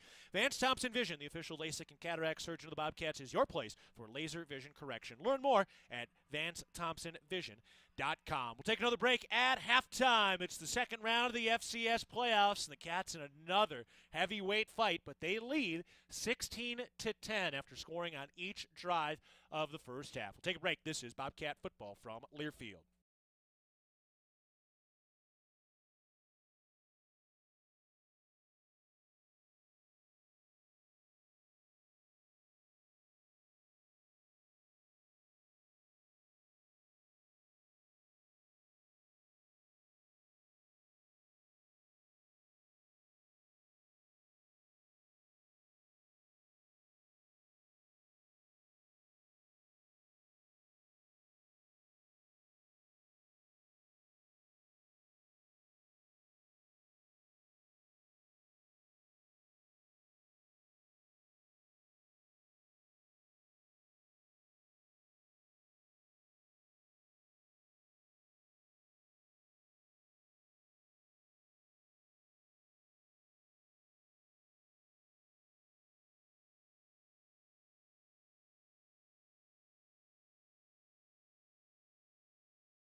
We're at halftime, and Montana State leads Weber State 16-10 in the second round of the FCS playoffs. Bobcat football presented by My McDonald's Rewards. Download the McDonald's app to start earning free McDonald's and great game day deals. Also, speaking of McDonald's, we've got our McDonald's delivery of the first half presented by your locally owned and operated McDonald's of Montana.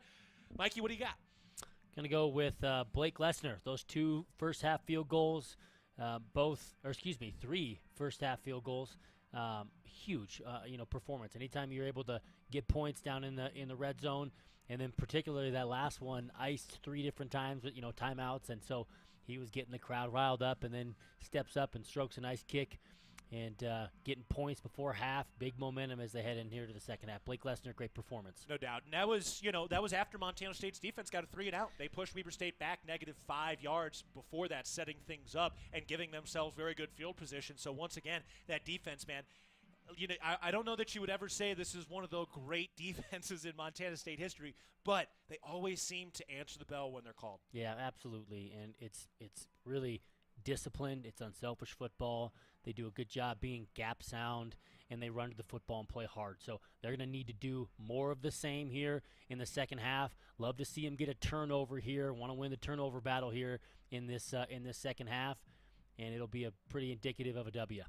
All right, let's take a look at some of the other scores with the FCS playoffs in full swing. Again, this is the second round. So the most important game to keep an eye on, the winner of this one takes on William & Mary or Gardner-Webb. So William & Mary is the 5 seed, and right now they're up huge. They're up 47-7 going into the fourth quarter. William & Mary, one of the best rushing teams in the country. They are 3rd in the country in rushing yards per game, and they have already reached their per-game average. They have 279 yards on the ground. They also have 240 yards through the air. So William & Mary taking care of business now. Of course, they would host if Weber State were to win, but they would have to come here if Montana State can hang on and win today. So that's what's going on there. Some of the other games in action in this second round. Incarnate Word leading Furman 31-17. That game late in the third quarter. South Dakota State, the number 1 seed, leading Delaware 21-6 at halftime. Southeast Louisiana, who just barely snuck past Idaho in that first round, they're trailing at halftime against Samford. Samford leading that one at home 21-14. North Dakota State hosting Montana, and right now North Dakota State is leading 14-10 with 7.5 minutes to go in the second quarter. Holy Cross has moved on. They defeated New Hampshire 35-19. And then there is the SWAC championship game today. Jackson State leading Southern 10-0 early in the first quarter. There's some reports out there that Deion Sanders might be heading off to the Pac-12 and going to Colorado, but nothing is officially out yet. And then the final game that will kick off today in about 30 minutes, Sac State will host Richmond. So that game getting going at 3 o'clock Mountain Time. Oh, and then the bonus game, my alma mater, Valpo, getting that extra bonus game to New Mexico State. They had a game postponed, so they needed one more game, one more win to get bowl eligible. Yeah, I know New Mexico State's going to try and lobby for that fifth, 5-7 record or 5 and whatever. If they finish 6, even though Valparaiso's not an FBS team, I know New Mexico State's fighting to try and get into a bowl, which would be a big deal. That's not a real historic program, so I'm rooting for them. So 35-3, New Mexico State leading Valpo late in the second quarter. Shout out again to Firehouse Subs keeping us fed and delivered. I had that roast beef and turkey. Dylan had the meatball. Mikey, what'd you have? A little turkey. Love it. Keep Love it it. plain. Love it. All right, we'll take a break. When we get back, we got the start of the second half. In the second round of the FCS playoffs, Cats looking for their 19th consecutive home win, but it's not going to be easy against this Weber State squad. Your score, Montana State 16, Weber State 10, heading to the third quarter. When we come back, this is Bobcat football from Learfield.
Hello, everybody. Welcome back to Bobcat Stadium. It is absolutely gorgeous. Montana State leads it 16-10 over Weber State as we get ready for the start of the third quarter. The lights have been flipped on. The shadows now have stretched across most of the field near the Sunny Holland end zone. There is still some sunshine inside the 15-yard line. You can see some of the frost and the ice on the near sideline where Weber State is. The Bridger Mountains are draped in a beautiful, fresh blanket of snow. The sky is blue. Mikey, this is as good as it gets. We've got two absolutely elite FCS teams here, and neither team has really blinked in this matchup. No, they haven't. They both played disciplined and really stuck to their identities, and so it's going to be a real slugfest, and it's going to come down to 1 to 2, 3 plays, I'm sure, as we get into the second half, and I like our Bobcats. And really, nobody's made a mistake yet in this game. And I'm not really worried about jinxing. You're just saying, look, neither team has really blinked or made any mistakes. They've both done what they've needed to do. They've both put together some sustained drives. And, their punter, as we expected, is doing his job.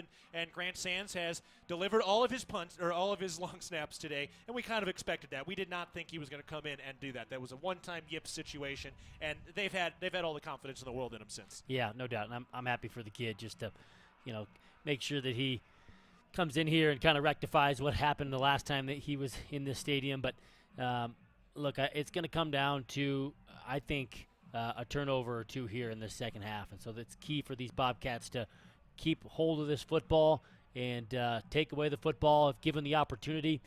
And special teams, I think, will play a factor as well as we get the ball here the second half and electric Marquis Johnson.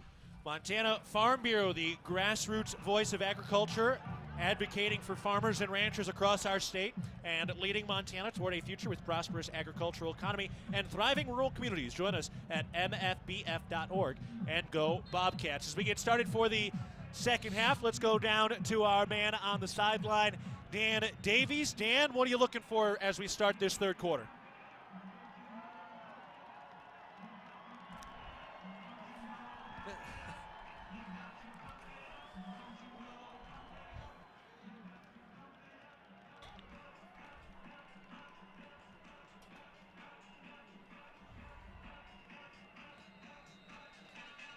It's a shame this isn't happening a little later in the playoffs, but that doesn't really matter, does it? Cats trying to go back to the quarterfinals for a third consecutive season. They will receive the kickoff from left to right, and we are ready for the second half of play. Here's the right-footed kick. The cannon explodes. That ball is caught at the 1-yard line of the right hash mark. Here comes Marquis Johnson along the numbers, and he gets through one arm tackle, but not two, and a gang tackle around the 18-yard line, and that's where Montana State will take over. Bobcat fans, when you buy Bobcat products at the MSU bookstore, you help lower the price of course materials for Montana State students. Shop online at Bobcat Stadium or on campus. The MSU bookstore is your Bobcat gear headquarters. Montana State has not punted in 2.5 games. They have 3 field goals and a touchdown today. Tommy Malott back out there at quarterback as the Cats take over on their own 18-yard line. Isaiah Fonse is in there in his return to the lineup.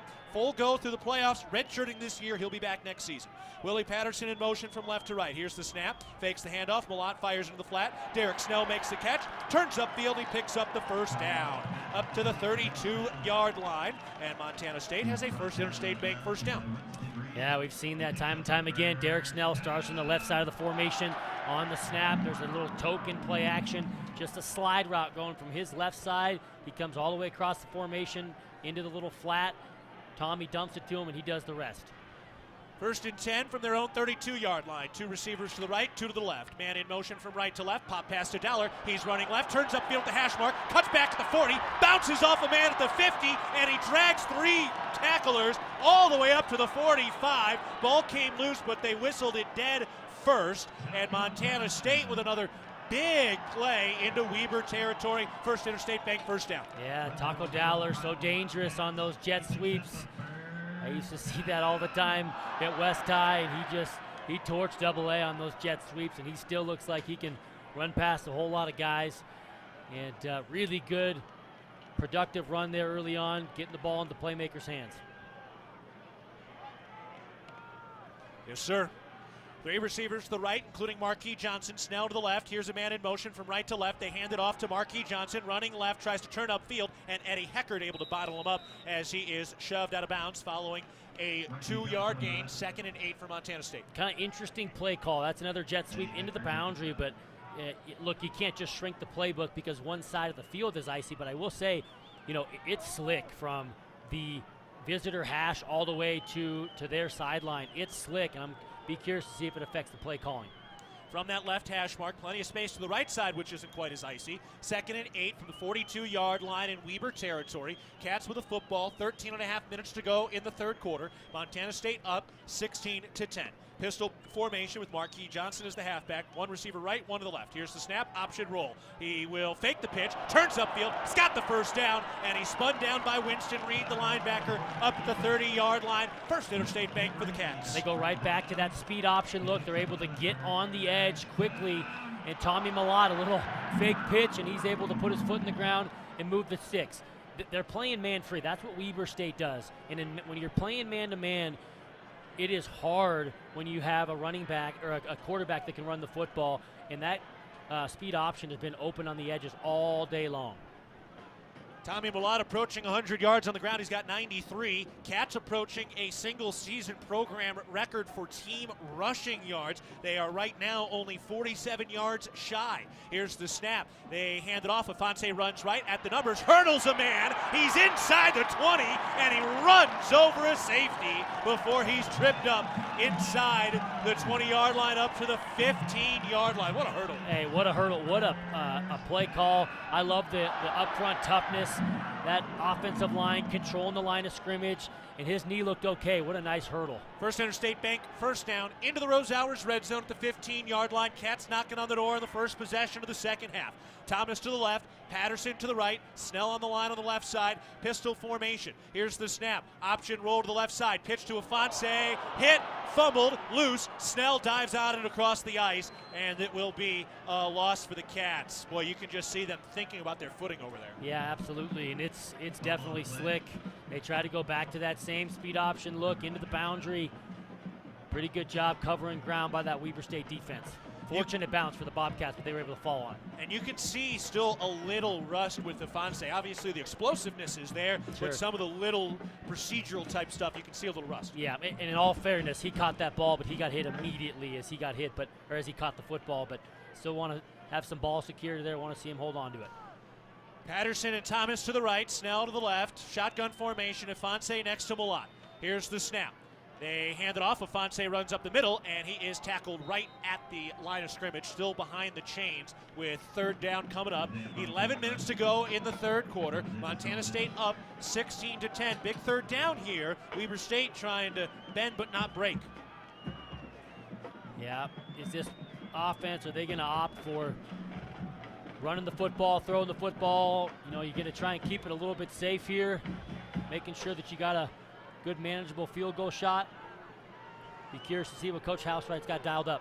3rd and 11 from the 17-yard line in the red zone. Sean Chambers in at quarterback. Patterson to the right, Thomas to the left. Here's the snap. Chambers will run it. He runs left, dives into the line of scrimmage, and he's met by a wall of white jerseys. Picks up a 1-yard gain, and Montana State will kick again. But, hey, look, it's still a very reasonable field goal attempt here for Montana State on the first drive of the second half. Yeah, absolutely. Fairly conservative call, but I think you like your field goal kicker who's made 3 already, as he and Holder, Bryce Layton are down there rubbing their feet on the ground, kicking some of that ice off, making sure that surface looks good. You got to trust your kicker in these situations. Always want points. You can really see the outline of how the shadow hits the ground to our left near the BAC about the 20-yard line. Here's the snap. Layton puts it down. This kick is up, and that kick is good.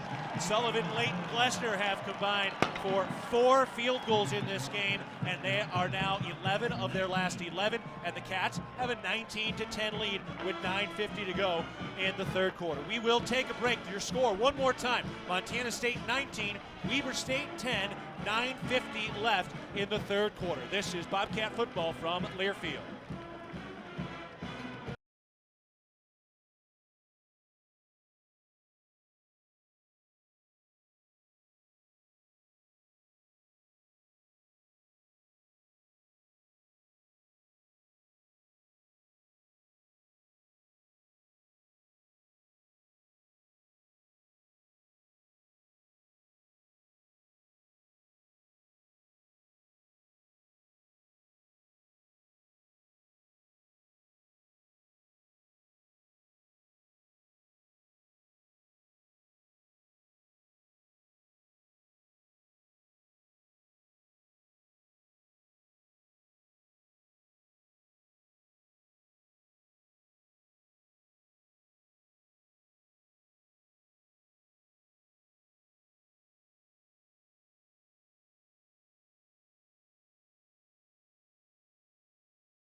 Montana parents know parenting isn't easy. ParentingMontana.org provides you with a way to build the skills your children need to be successful. ParentingMontana.org, tools for your child's success.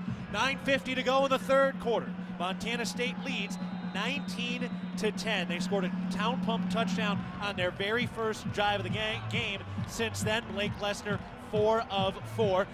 Playing a little chicken with the field goal posts a little, but they've all got through so far. Glessner's right-footed kick now is away down the right hash mark and out of the back of the end zone. So hard to outkick Abraham Williams, who has 4 100-yard kickoff return touchdowns this year. Able to do so there. And when you're able to do so, that's a good thing. You got to hold your breath. He's a really good returner. Every time he touches it, you really do hold your breath, hoping the cover unit does their job. Good job there by Blake Lesnar. Weber State taking over at their own 25-yard line. David Bankston is the halfback. Baron Bronson, the third-year sophomore, is the quarterback. Cat Country getting loud. Here's the snap. Hands it off. Bankston runs up the middle. Drop! Smoked! Danny Alui-Lekepa punches him right in the chest and takes him to the turf after a 2-yard gain. Yeah, another really good run fit there. It's a power play. Danny Yu follows the pulling guard, kicks over the trash a little bit, gets downhill, delivers a big blow. No doubt, right off his feet. No Nolan Askelson. He is out for the year, injured in the Montana game. 2 receivers left, 2 to the right. Banks into the backfield. Man in motion. Here's the snap. Fakes the handoff. Rolls out right. Hit as he throws. Incomplete. Good pressure by Ben Seymour. And quarterback is slow to get up there. I got to give credit to Ty Okada. I love his savviness there in his nickel position. He's woozy, that quarterback. But sorry, Ty Okada, he actually bluffs a pressure, and then he comes out late, and they try to run a little bit of an out and up on Ty Okada, and he stays in coverage, really widens his guy to the sideline. Really good job by Ty Okada, the veteran safety. Bronson Barron does not look right. I don't know that he should be in this game. He is not sure on his feet. 3 receivers right, 1 to the left. Banks into halfback, and we have a false start. False start on Weber State. Yeah, they don't look comfortable. They look out of sorts here. I like what that defense was doing. They were going to show pressure and then get out. Everyone with the center. 5-yard penalty. Still third down. So that'll back them up on third down. 3rd and 13. Weber State at their own 22-yard line. Montana State got a 3-and-out at the end of the first half to set up a field goal. And now Weber State out there for the first time here in the third quarter. Cats have another chance for a negative 3-and-out. 2 receivers to the left, 1 to the right. Halfback spread out to the left side. Banks on the move. Here's the snap. Barron looks to throw. Fires a screen. Caught by the tight end. Meacham angles to the left hash mark. And he is leveled up at the 31-yard line. Ty Okada came in low there and upended him. And that'll bring up 4th down. Terrific stop by the Cats D. Yeah, great stop. Really good, productive, solid defensive play. Run defense. Sniffing out a screen there on 3rd down. Getting the ball back in the hands of your offense is key. Want to make sure that you field this clean. Taco Dowler has an opportunity to return it as he has here earlier in the game. We'll see if he's going to get a chance to return it or opt for that fair catch. Grant Sands ready to snap. This one a little low but caught. Here's the right-footed punt. Line drive. It bounces at the 40, kicks over toward the 30-yard line, and continues to roll. Boy, that was a very short punt. Yeah, very short. Well, got a ton of roll out of that thing on this hard turf. All the way up to the 25-yard line. That was a big break for Weber State. We'll take a break. Montana State has the football when we come back. They lead at 19-10 over Weber State. 8 minutes, 19 seconds to go in the third quarter. This is Bobcat football from Learfield.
Bobcat Nation, Toyota has created a rewards program specifically for you. As part of the Toyota Rewards program, you can win exclusive swag throughout the year, along with receiving a premium giveaway in the mail each time you bring your vehicle in to be serviced at your local Montana Toyota dealers. Montana State leading it 19-10, 8 minutes, 19 seconds to go in the third quarter. Cat's about to take over, but first, let's pause 10 seconds for our network station identification. This is Bobcat Football.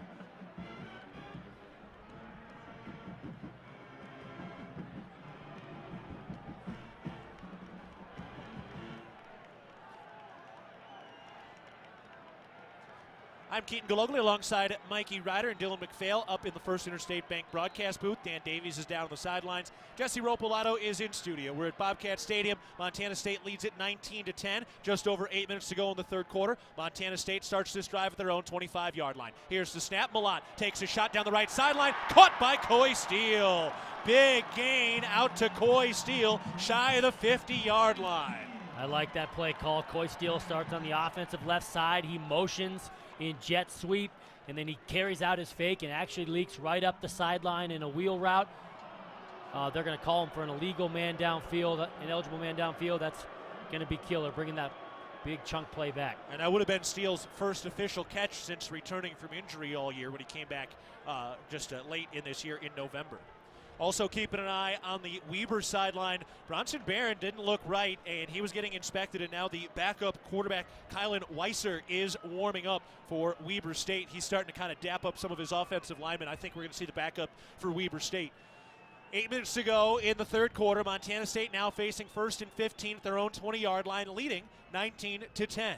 3 receivers left. Here's the snap. Malott keeps it. He runs right behind Derek Snell, turns upfield around the right sideline, and gets back to the original line of scrimmage. Ooh, as he slips up near that first down marker. Dangerous. Getting helped back up to his feet. And he is okay. You worry when you start to go in toward those markers. You do, and then it's just so slick as the sun is kind of leaving the stadium entirely. It gets slick on those sidelines. Not really much more you can do. You got the turf field. It's all in great shape. They got it shoveled off yesterday. That's the nature of it at this time of year. Yeah, it's living in Bozeman. December 3rd in Bozeman, Montana. That's kind of what you get. Montana State facing 2nd and 11. Still a nice 4-yard gain for Tommy Malott. From their own 24, Patterson in motion. Here's the snap. Malott keeps it rolling out to his left, looking to throw. No, now he tucks it up the left hash mark and dives forward to the 30-yard line, avoiding some contact. Goes down officially at the 29, and it does set up 3rd and 6.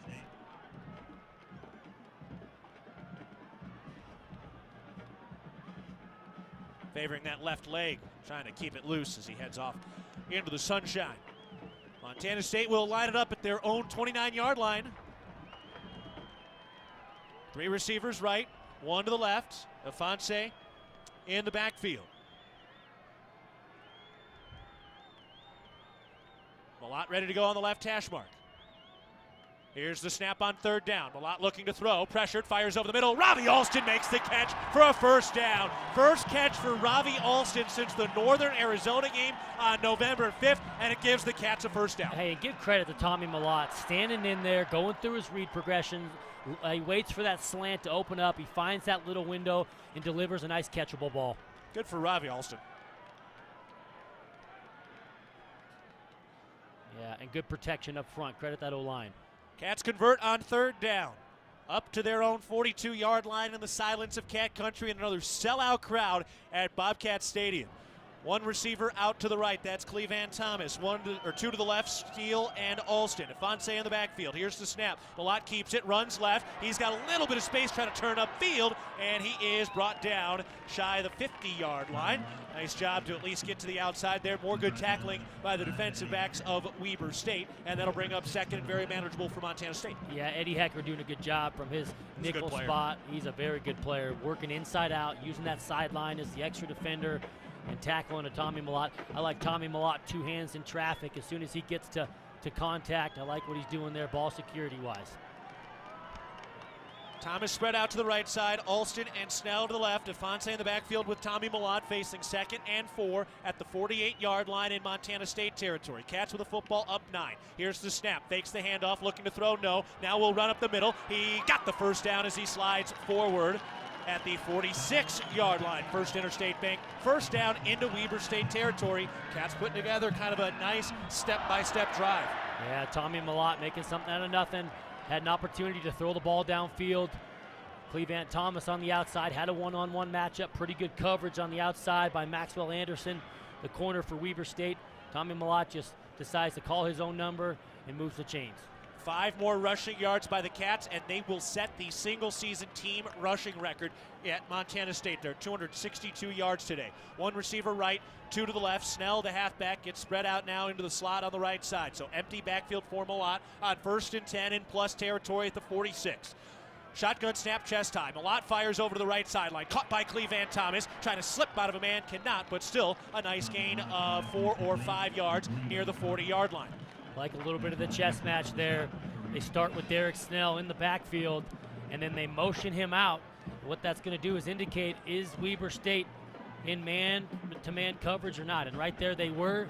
Kind of cleared the picture for Tommy Malott. He throws a pretty simple hitch right on the outside. Good to get Clevant Thomas involved on the action. How about Malott? He's been on the money through the air today. Remember, we were talking and bringing up some questions about his ability to deliver the football there for a couple of games. He has been rock solid through the air today. 3:51 to go in the third quarter. Here's the snap. Malott fakes the handoff. He runs left, and he is trying to carry a couple of white jerseys, and now finally brought down, but he went down hard, kind of hit the side of his helmet on the ground, and then another man came over the top. It was clean. It was just you needed the whistle from the officials a moment or two earlier. Yeah, you'd like to see him blow that thing, especially as slick as it is on that side of the hash.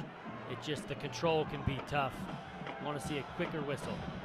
I mean, he clearly had his momentum stopped, and that's on the officials to get that whistle blown, because credit Weber State, that whistle was not blown. That's Tommy Malott. You have to go gang tap. Yeah, absolutely, and that was not a dirty play by any stretch of the imagination. Just want to see a little quicker whistle. But dangerous. Yep.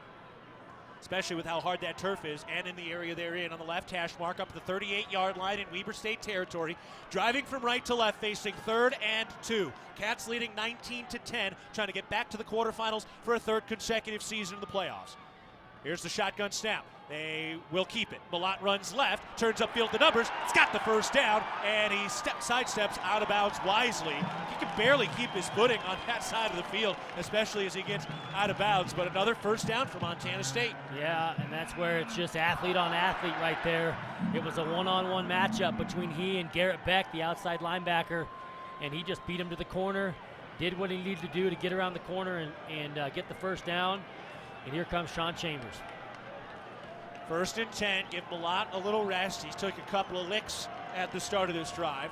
Montana State up 19-10. This has been a clock-bleeding drive. True I formation, Chambers under center, Snell the fullback, Fonse the halfback, Patterson to the right, Thomas to the left. Here's the snap, fakes the handoff, looking to throw, down the left sideline, caught, Derek Snell into the end zone, touchdown, Montana State. Derek Snell makes the catch, a 28-yard touchdown pass from Sean Chambers. Hey, again, the creativity, Keaton. We saw that last formation against the University of Montana. What did they do? They ran a little jump pass to the tight end. And then you go to a token play action there, and Derek Snell was the fullback. He acts like he's going to go in and block. He leaks out into a wheel route. He's wide open. Sean Chambers delivers a nice catchable ball.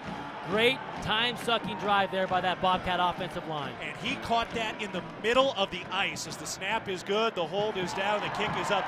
He caught that in the iciest part of the field, the 10-yard line. You could see him slipping and sliding, but he caught his momentum as he made that catch, and Sean Chambers delivers the touchdown pass, and Montana State has their 2nd Town Pump touchdown of the day. First touchdown pass for Sean Chambers since the Northern Colorado game back in mid-October. We'll take a break. Montana State, slowly but surely, they're opening this thing up. They lead 26-10 against Weber State with 2:36 to go in the third quarter. Back after this is Bobcat football from Learfield.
Montana State leading 26-10, 2:36 to go in the third quarter. Cats completing a 9-play, 75-yard touchdown drive, taking nearly 6 minutes off the clock. Derek Snell with the touchdown reception on a pass from Sean Chambers. And for Derek Snell, his third receiving touchdown of the year. Looks like Weber State will be going to their backup quarterback here, Kylan Weiser, as Montana State kicks it away from right to left.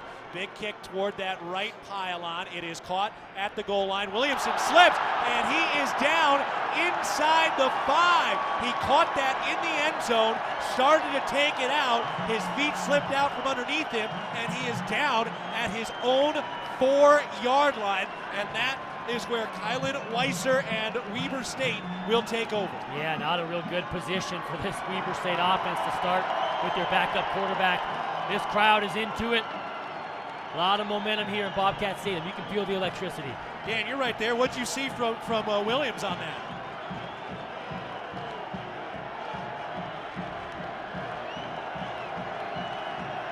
So they will start. The first snap of the day for Kylan Weiser is standing in the end zone in a pistol formation.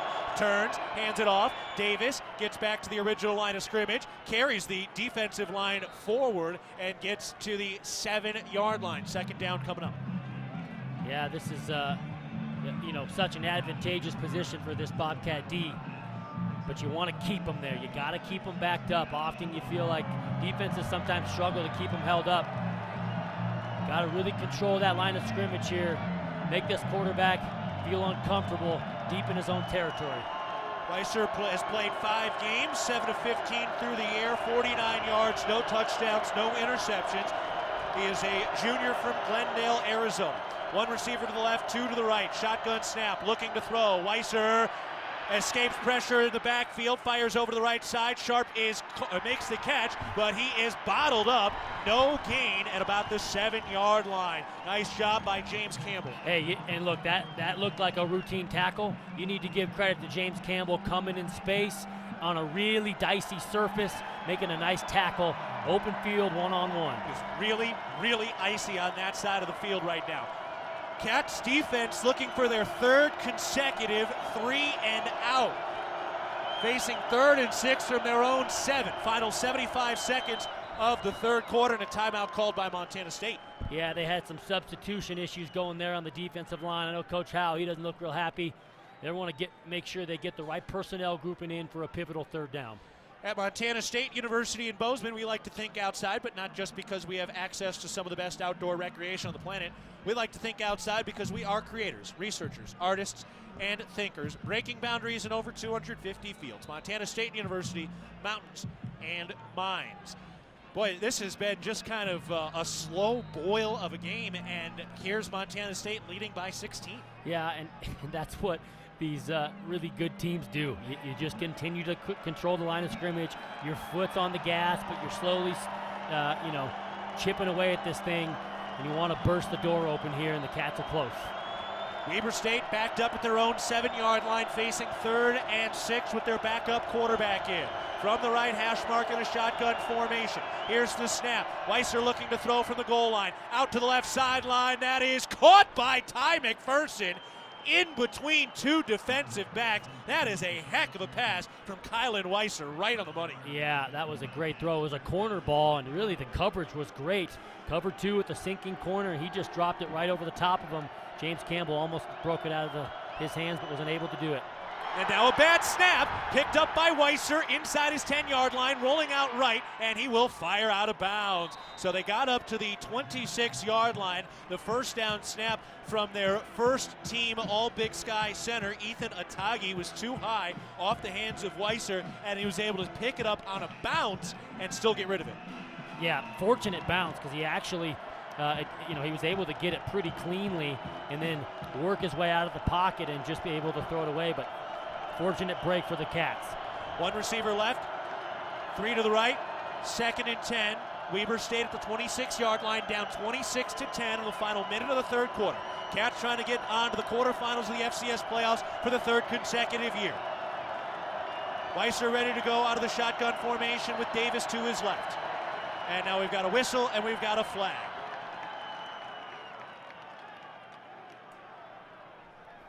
Prior to the play clock expiring, first charge time out of the half, Weber State. It's a 30-second timeout.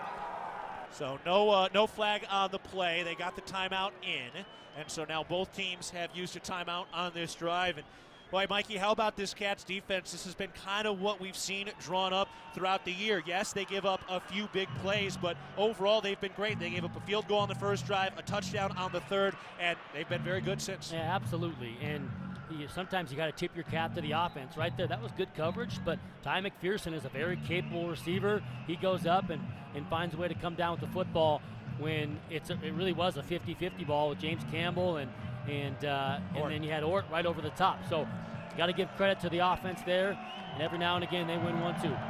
Kylan Weiser, the backup quarterback in there. He went 1-2 as the starter last year when he replaced Baron Bronson, who got hurt in the middle of last season. One of the rare down years for Weber State last year. This season they're 10-2. Two receivers right, one to the left. Here's the snap. He hands it off. Davis runs left, gets to the line of scrimmage, and he gets smoked. Big collision with Simeon Woodard, and he is bottled up as Woodard loses his helmet. Yeah, and in comes Tyrell Thomas. You got to give credit to Simeon Woodard. I've been impressed by their run fits. He goes in there, he triggers, keeps his outside arm free. He's physical on a very capable back. Josh Davis is an All-American. He's a two-time All-American. That's a great tackle by the youngster from Houston. Former National Freshman of the Year. Third down coming up. Three receivers right. Davis in the backfield with Weiser on the left hash mark, facing 3rd and 8. Weber State at their own 28-yard line. Down 26-10. Final minute of the third quarter. Here's the snap. Weiser looking to throw. He has nowhere to go. Rolls out right, outside the hash marks, throws. Hit as he delivers that throw. Incomplete. Just a little high over the outstretched hands of Christensen. Nice disciplined work by the Cats defensive line. They delivered a hit, but no call, and 4th down is coming up. Yeah, so Bobby Daly there is going to go to a Tampa 2 coverage, which really ends up being almost 3 deep. So right there, Danny Uliakepa, he's the middle linebacker, but he actually almost was playing right in the middle of the field or a middle third, and it was really forcing this young quarterback, I guess this young quarterback by way of reps, and this backup quarterback, they were going to make him put it into a tight window. Good job getting off the field. Grant Sands back to work. Sellout crowd getting back into his head. He had the 4 bad snaps in the first meeting at the end of October 42 days ago. And now a flag as zeros have hit the clock. Boy, Brent Vegan was losing his mind waiting for that flag to go up as the zeros on the play clock hit. So back him up. Yeah. 5-yard penalty. Still 4th down. I couldn't tell there. The punt return unit was also signaling a bunch of stuff. I couldn't tell if there was some confusion on their end as Weber State was trying to get guys set up. That just was bad operation. All right, here comes Cat Country again.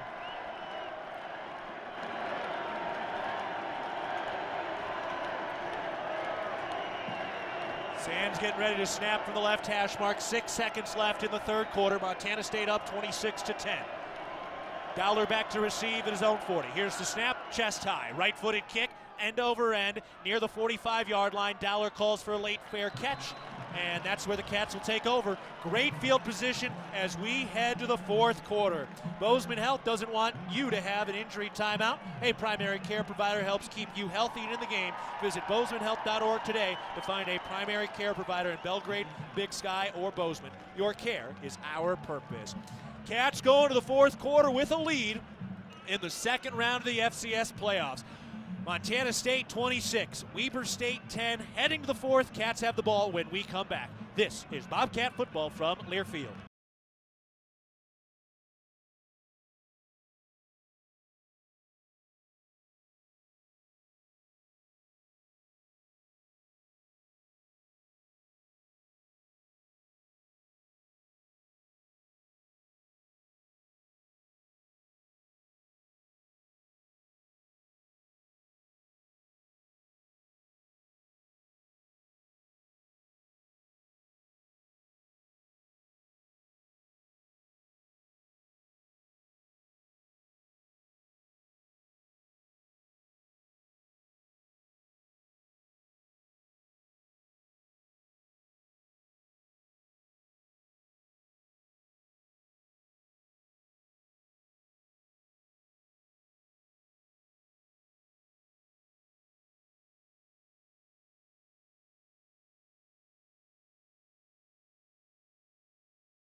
Montana State leading 26-10 over Weber State, about to take over at their own 41-yard line to begin the fourth quarter. Hello to the Fishers. Jerry, Linda, Zach tuned in, and a happy birthday to Kara Fisher. Hello to our friend Jason Schwartz, and hello to Jared, Scott, and Emmanuel all tuned in as well. Town Pump stats as we enter this fourth quarter. This 2022 Montana State football team has rushed for more yards than any team ever in program history with their performance today, up to 3,880 yards on the ground, eclipsing the 2019 team that had 3,871. Overall, 275 yards on the ground for the Cats today.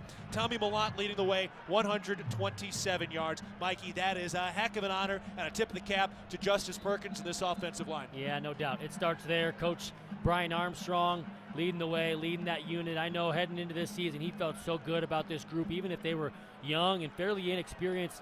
Loves this crew. They've actually had a couple injuries up front too, and so it just speaks volumes about Coach Armstrong and then this offensive line stepping in and controlling the line of scrimmage.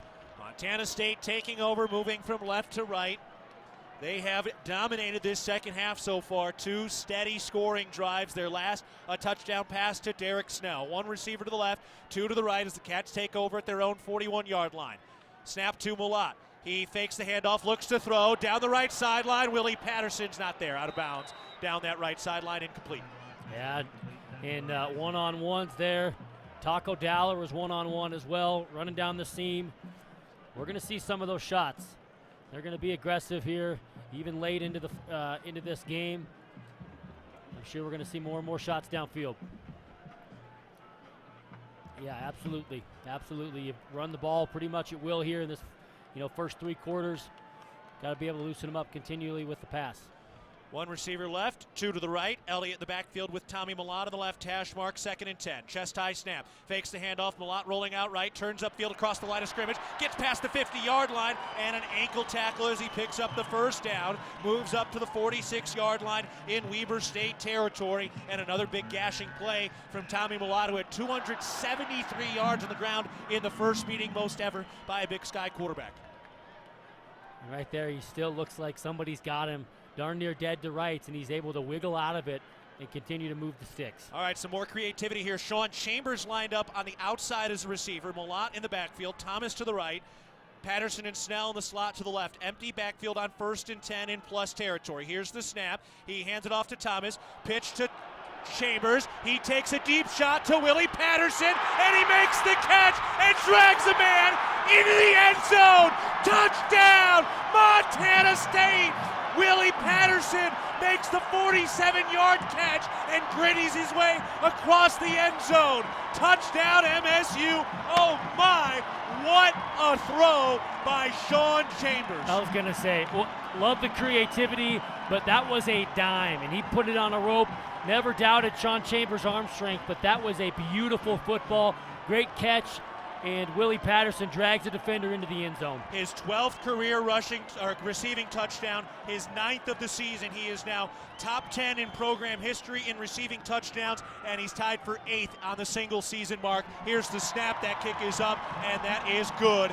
What a score. Cats lead at 33-10 from Malott to Thomas to Sean Chambers, who threw from outside the left hash mark all the way outside the right hash mark, caught inside the 10, and Willie Patterson drags the white jersey into the end zone. Cats in control as we go to a break. 14 minutes, 10 seconds left in the fourth quarter. Montana State leads it 33-10 over Weber State in the second round of the FCS playoffs. This is Bobcat football from Learfield.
The Bobcats have scored a touchdown in the fourth quarter, and 4 lucky fans can be selected to win a prize. Sign up today at msubobcats.com/RAV4, the number 4. Montana State leading 33-10, 14 minutes, 10 seconds to go in the fourth quarter. So it was a snap to the quarterback, Malott, a pop pass to Clevan Thomas, another shovel pass in the backfield to Sean Chambers, and he delivered an absolute dime from outside the left hash mark at the 50-yard line, all the way back across the field, outside the right hash at the 10-yard line. Willie Patterson made the catch, dragged a defensive back 10 yards into the end zone, to the Sonny Holland end zone, and Montana State leads it 33-10. Second passing touchdown from Sean Chambers today, his 6th of the season, and now Montana State will kick it away, and this is a dangerous spot still here. Yeah, absolutely. You're up 33-10, and you have a, really the whole fourth quarter going. You got a lot of momentum, but what can really stunt this momentum is going to be a big special teams return. This is huge for this kickoff unit to cover well. Here's the kickoff, a little bit short, caught at the numbers at about the 5. Caught by Williams with a head of steam, and he is bottled up again, shy of the 30-yard line. Ball a little bit loose, but I believe they said he was down, just kind of came out in the dog pile. And look, Montana State gave up not 1 but 2 return touchdowns to this Weber team in the first meeting. They've been great today. Dan Davies is down on the sidelines right now. Dan, what was your perspective of that pass from Chambers?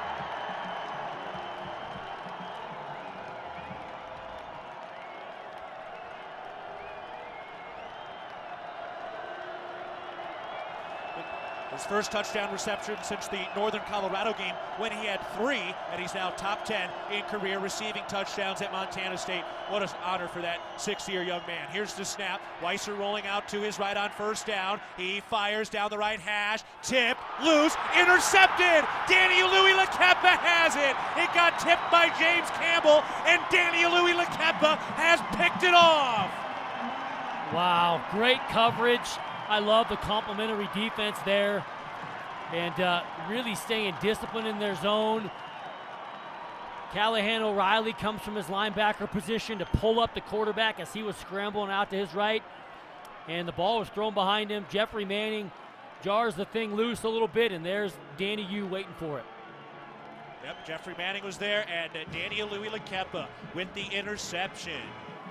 That's just hunting the ball. That's a linebacker picking up an interception on a deflection about 40 yards downfield. That's good hustle. Not the first time we've seen him do that. He had the interception against Eastern Washington. Yeah, no doubt. And that defense is built on hustle. Credit to them. Cats up 23 at the start of the fourth quarter. Here's the snap. They give it to Afonso. He runs up the middle and has space. Across the 50-yard line. Bounces off a man. Inside the 40. Carrying another. And finally tackled up at the 35-yard line.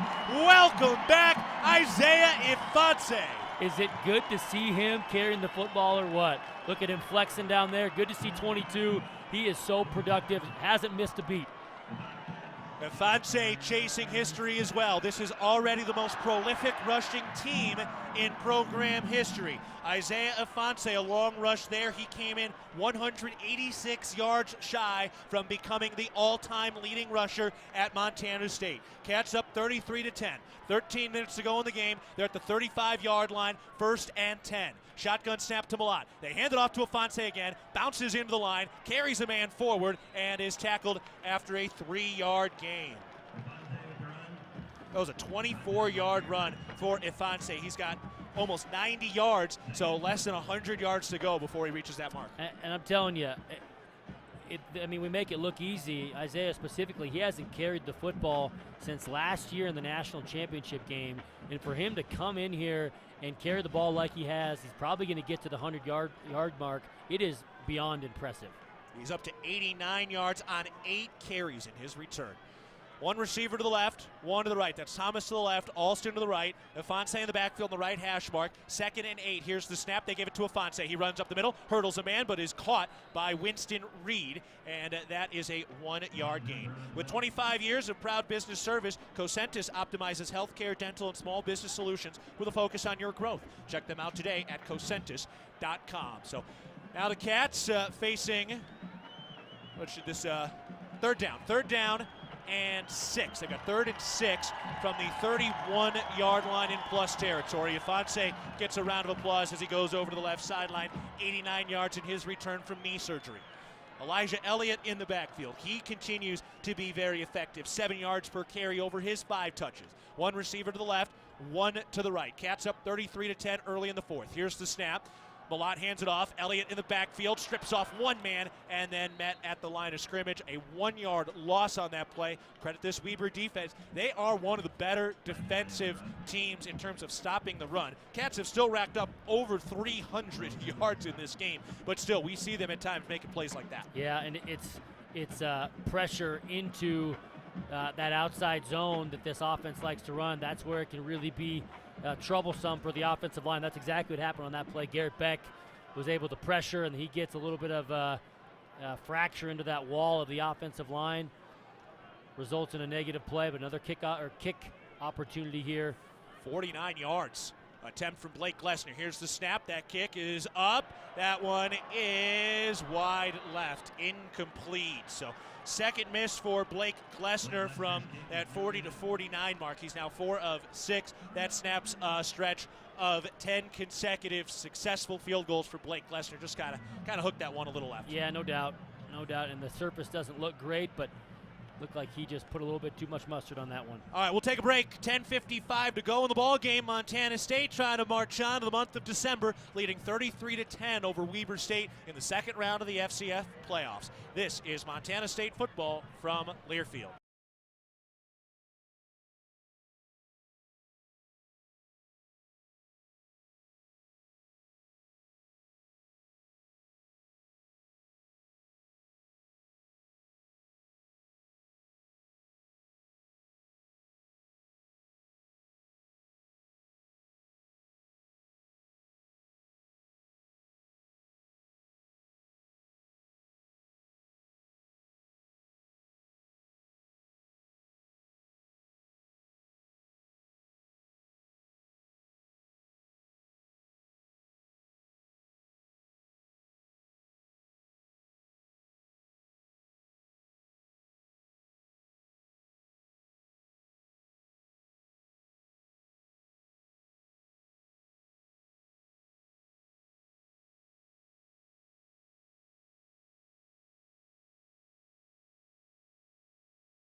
Bobcat Nation, Toyota has created a rewards program specifically for you. As part of the Toyota Rewards program, you can win exclusive swag throughout the year, along with receiving a premium giveaway in the mail each time you bring your vehicle in to be serviced at your local Montana Toyota dealers. To join the program, visit msubobcats.com/Toyota Rewards to register. Toyota, proud to be a partner of Bobcat Athletics. Hello, Amber. Hello, Dan. Hello, Eric Denson tuning in today as well.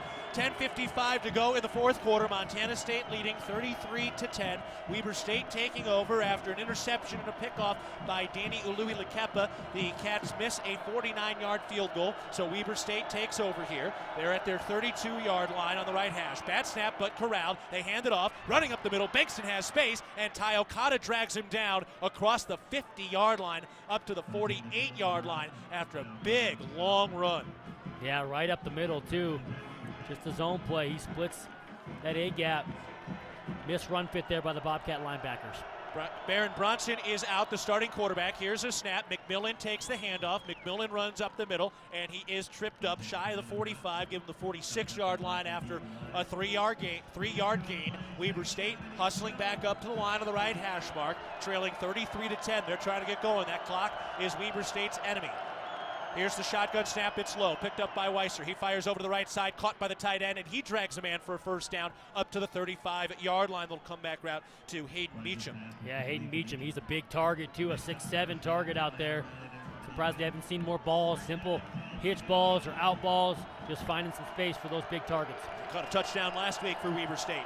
2 to the right, 2 to the left. Here's the snap. They hand it off. McMillan runs up the middle, and Kenneth Iden catches him and pulls him back. Boy, what a bear hug by Kenneth Iden. Yeah, Kenneth Iden doing a great job. The Bozeman High product filling in for Brody Greavy, who I was expecting to see here this afternoon, but he has been in and out very little. I know he's been nursing that hamstring, so we hope to get him back, but Ken Iden doing his part.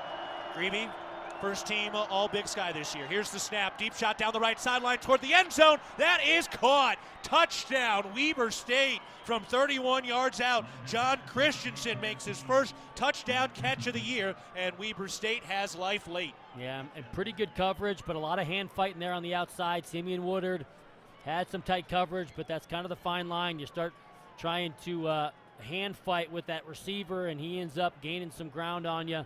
Pretty good throw there by the backup quarterback as well. That really was in stride, on the money to Christensen, a young man who has slowly come on over the course of the season, had a couple of nice catches last week. All right, they're going to go for 2 here from the left hash mark. 3 receivers to the right in a pistol formation with Davis now stepping up into a shotgun formation on the right hip of Weiser. 2-point conversion attempt. Here's the snap. Weiser under pressure, fires, caught by McPherson, and they got it. Ty Okada with some pressure on Ryland Weiser, but they got it to Ty McPherson, and the 2-point conversion is good. Montana State's lead cut to 33-18 against Weber State with 9:34 to go in the ball game. We'll take a break. This is Bobcat football from Learfield.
The Bozeman Come On In Hotel and Suites is a proud sponsor of MSU Athletics and the Montana State Alumni Association. The Come On In allows you to escape the ordinary while enjoying their numerous hotel and guest room amenities. Visit comeonin.com to book your stay today. The greatest name for a hotel in the history of hotels. Montana State leading 33-18, 9:34 to go in the ball game. Weber State just completed a 5-play, 68-yard scoring drive over 1 minute and 21 seconds. They converted the 2-point conversion on a pass to Ty McPherson. So the Cats now leading 33-18. This Weber State team playing with their backup quarterback, Kylan Weiser, and he's looking good. Weiser's got some arm. Yeah, he does have some arm talent. Showed to step in pretty confidently. Here's the kickoff toward that right sideline, and it's caught with a fair catch by Derek Snell. See every pulse-pounding, buzzer-beating play in astounding detail with a patient experience that's second to none. Experienced doctors and advanced technology. Vance Thompson Vision, the official LASIK and cataract surgeon of the Bobcats, is your place for laser vision correction. Learn more at VanceThompsonVision.com.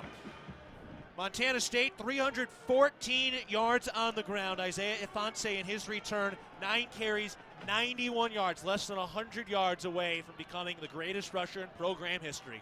3 receivers to the right. Derek Snell lined up at halfback with Tommy Malott on the right hash mark.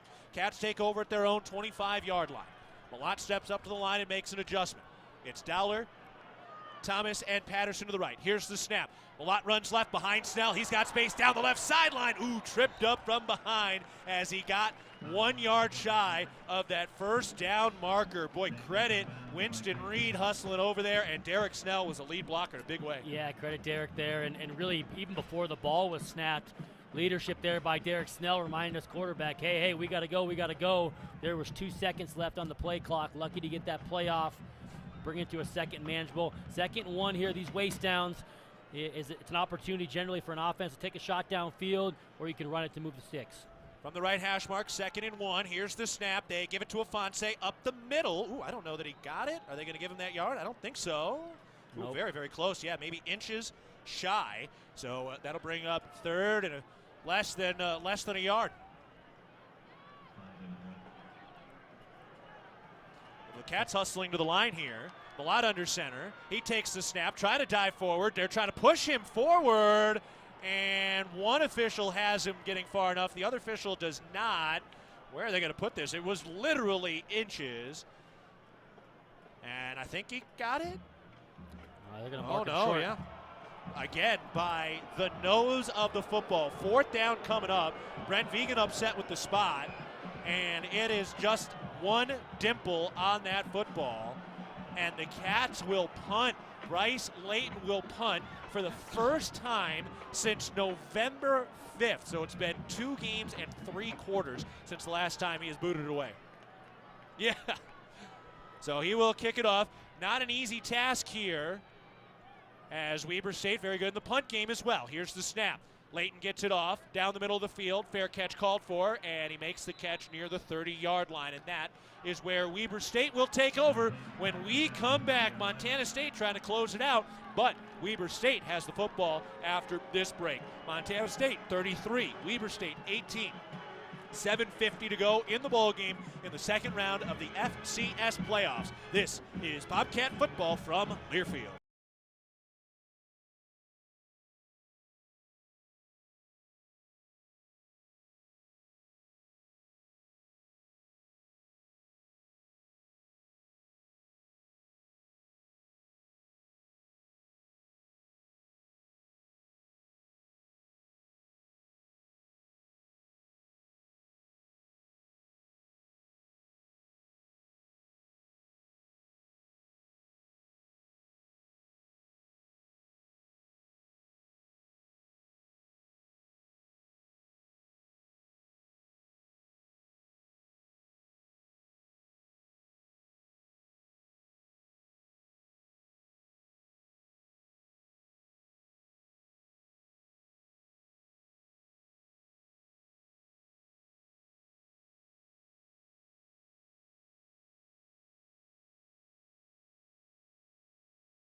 How would you like to be able to listen to us while synced up to your TV in the comfort of your own home? Go to syncmygame.com to find out how.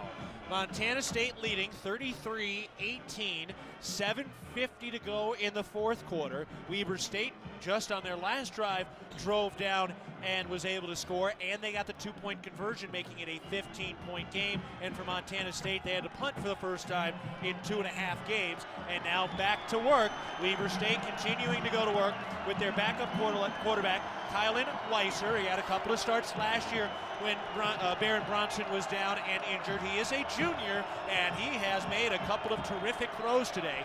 So he is back in a pistol formation on the right hash mark. Weber State taking over at their own 31-yard line. Here's the snap. They hand it off. Bankston hits the line, drags a man forward, gets up to the 35-yard line before the whistle blows, and his momentum is stopped. So that'll be 2nd and 6. Yeah, good run fits there, but just too much push there at the end. Still got 4 yards on that first down. One receiver right, two to the left. Pistol formation on the right hash mark. On second down, here's the snap.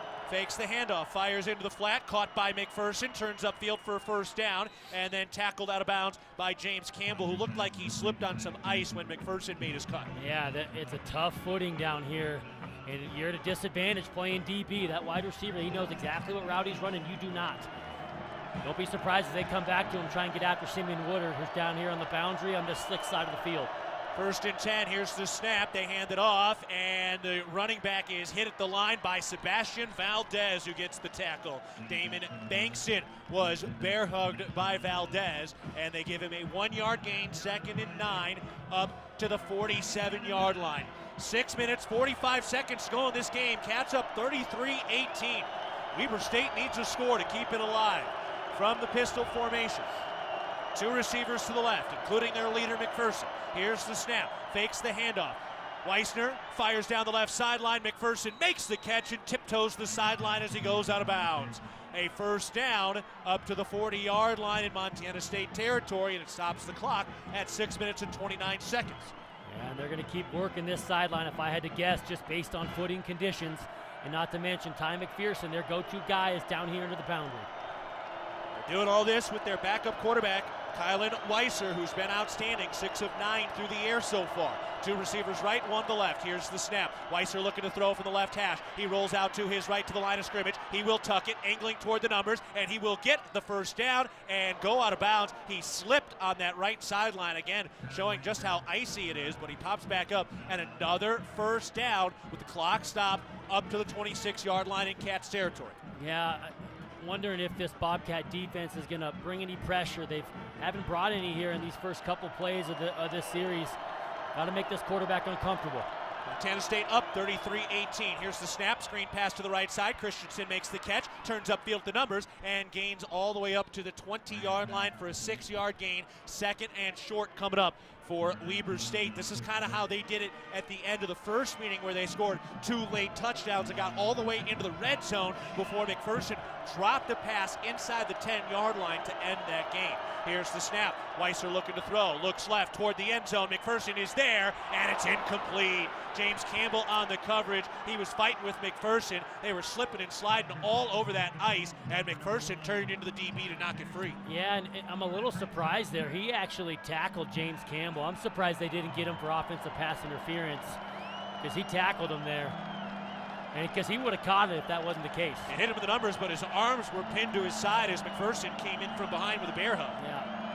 One of the first kind of short passes we've seen from Kylan Weiser. Yep. And a reminder, this is 4-down territory. They're down 2 scores. Field goal does nothing here for Weber State. 3rd and 4 from the 20-yard line on the right hash mark. Pistol snap. Weiser looks left, trying to throw, nowhere to go, rolling out to his left, now takes a shot toward the end zone, caught by Skank, getting a left foot in and tumbling out of bounds for a first down up to the 8-yard line. What a catch. And again, this Montana State defense has opted for coverage. They haven't brought any pressure here, so he's able to really sneak out and get out of the pocket, buy some time. And those receivers, they're tough to cover in this scramble drill, especially on these icy conditions. Long drive, under 5 minutes to play. Montana State up 33-18. Weber State needs a touchdown. Davis in the backfield. Here's the snap. Fakes the handoff, throws to the end zone, caught. Touchdown by Weber State. Hayden Meacham makes the snag near the deep left pylon, and Weber State is in this ball game with 4:42 to go in the contest. They trail 33-24, and they will kick this PAT. Yeah, if they make this PAT, it's a critical one, going to make it an 8-point game. Similar play that Meacham caught a touchdown on last week at home against North Dakota in the first round of the playoffs. 4th receiving touchdown for Hayden Meacham this season. So they will kick the PAT. Sands with a snap, right on the money. This right-footed kick is up, and that kick is good. So Montana State leading 33-25, an 8-point game with 4 minutes 42 seconds to go in the game. Mikey, if the Cats get some first downs, they can close it out. Yeah, and not going to be a secret. It's going to be running the football. They're going to go back to their identity, back to the DNA. Who are they? They're going to control the line of scrimmage. See some creativity here. They got to move the sticks, take the pressure off their defense, who's played quite a bit here in the second half. This game is brought to you by Montana State Fund, covering Montana's workers with workers' comp and safety know-how. Workplace safety, you're naked without it. More at safemt.com. We also remind you, serving all your garage door needs, DoorTech is raising the door on quality. Weber State will kick it off from right to left. Marquis Johnson is back in the middle of the end zone. He has one kick return touchdown this season and has been one of the more electrifying guys in that regard this year. Moves over to the left hash mark now as this kick is away, going that way. Marquis Johnson will see it hop at the 5 and kick into the end zone. A little miscommunication there. He thought Snell was going to make a fair catch, and then it landed at that 5-yard line, so it got a little dangerous there for a moment. Yeah, it got dicey. Luckily, that thing went into the end zone. That could have been catastrophic there for the Bobcat offense.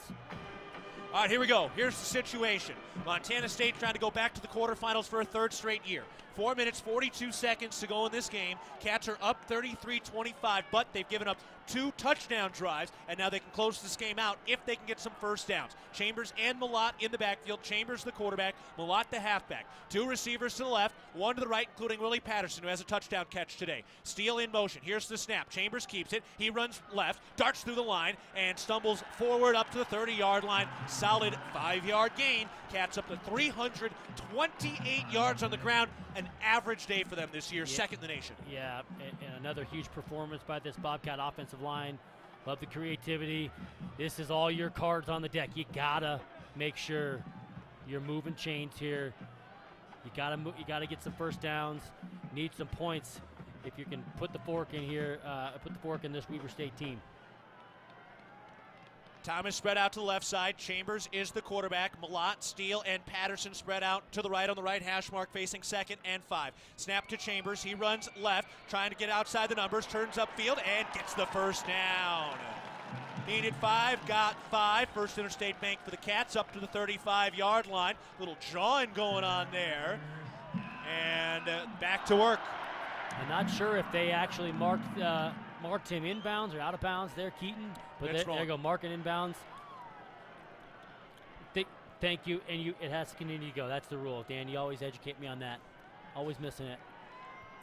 Thomas and Malott spread out to the left. Steele and Patterson to the right. Empty backfield for Sean Chambers on first down at their own 35-yard line from the left hash mark. Chest high snap. Chambers runs up the middle. Big hole, and he's undercut by a defensive back, leaping forward, and he is down at the 44-yard line, and now 2nd and 2 coming up. Yep, and they're not going to be in any hurry, obviously, utilizing every second on this shot clock, snapping it with 1 or 2 seconds to go, and they're going to lean on this Weber defensive line, really try and impose your will on them.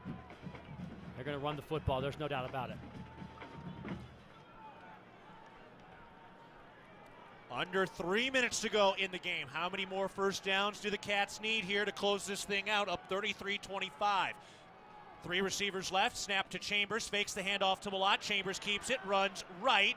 And he is stopped at the first down marker. And it looks like he got it at the 46-yard line. He did. First interstate bank first down. Cats have a fresh set of downs with 2:40 to go in this ball game. They're right on the edge of pushing this thing across the finish line. Yeah, Dan, you're spot on. This Weber State defense is going to have to start using the timeouts.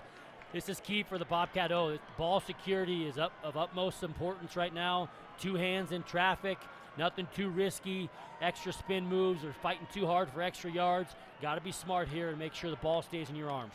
Malott in at halfback. Chambers the quarterback. 2 receivers right, 1 to the left on first down from the right hash mark. Here's the snap. Chambers keeps it, runs right, gets through the line of scrimmage, turns upfield. He's got another first down, and he's tackled at the 40-yard line into plus territory as the clock will tick under 2 minutes with Montana State leading 33-25. Weber State only 2 timeouts here.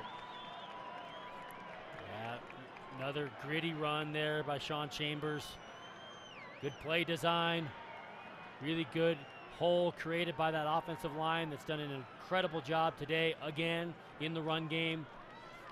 Doing exactly what you want to do here to close out a football game. Weber State only allows 127 rushing yards per game. The Cats today, 358. Malott the halfback, Chambers the quarterback, 3 receivers left. Here's the snap, gives it to Malott. He runs left, turns upfield to hash marks, and is dragged down from behind, but he got the first down. An 11-yard run for Tommy Malott. 90 seconds left in this game. Timeout called by Weber State, and Montana State is on the doorstep of the quarterfinals. Yeah, Tommy Malott takes it like a running back, which he pretty much is. It does the rest. Good blocking up front, just an outside zone. He puts his foot in the dirt, gets vertical. Good job knowing exactly where that first down marker was. Tommy Malott over 400 yards on the ground in 2 games against Weber State. Dan, what we're watching right now for the Cats, just steady Eddie all day. They had a couple of surprise plays, but for the most part, it's just been business as usual.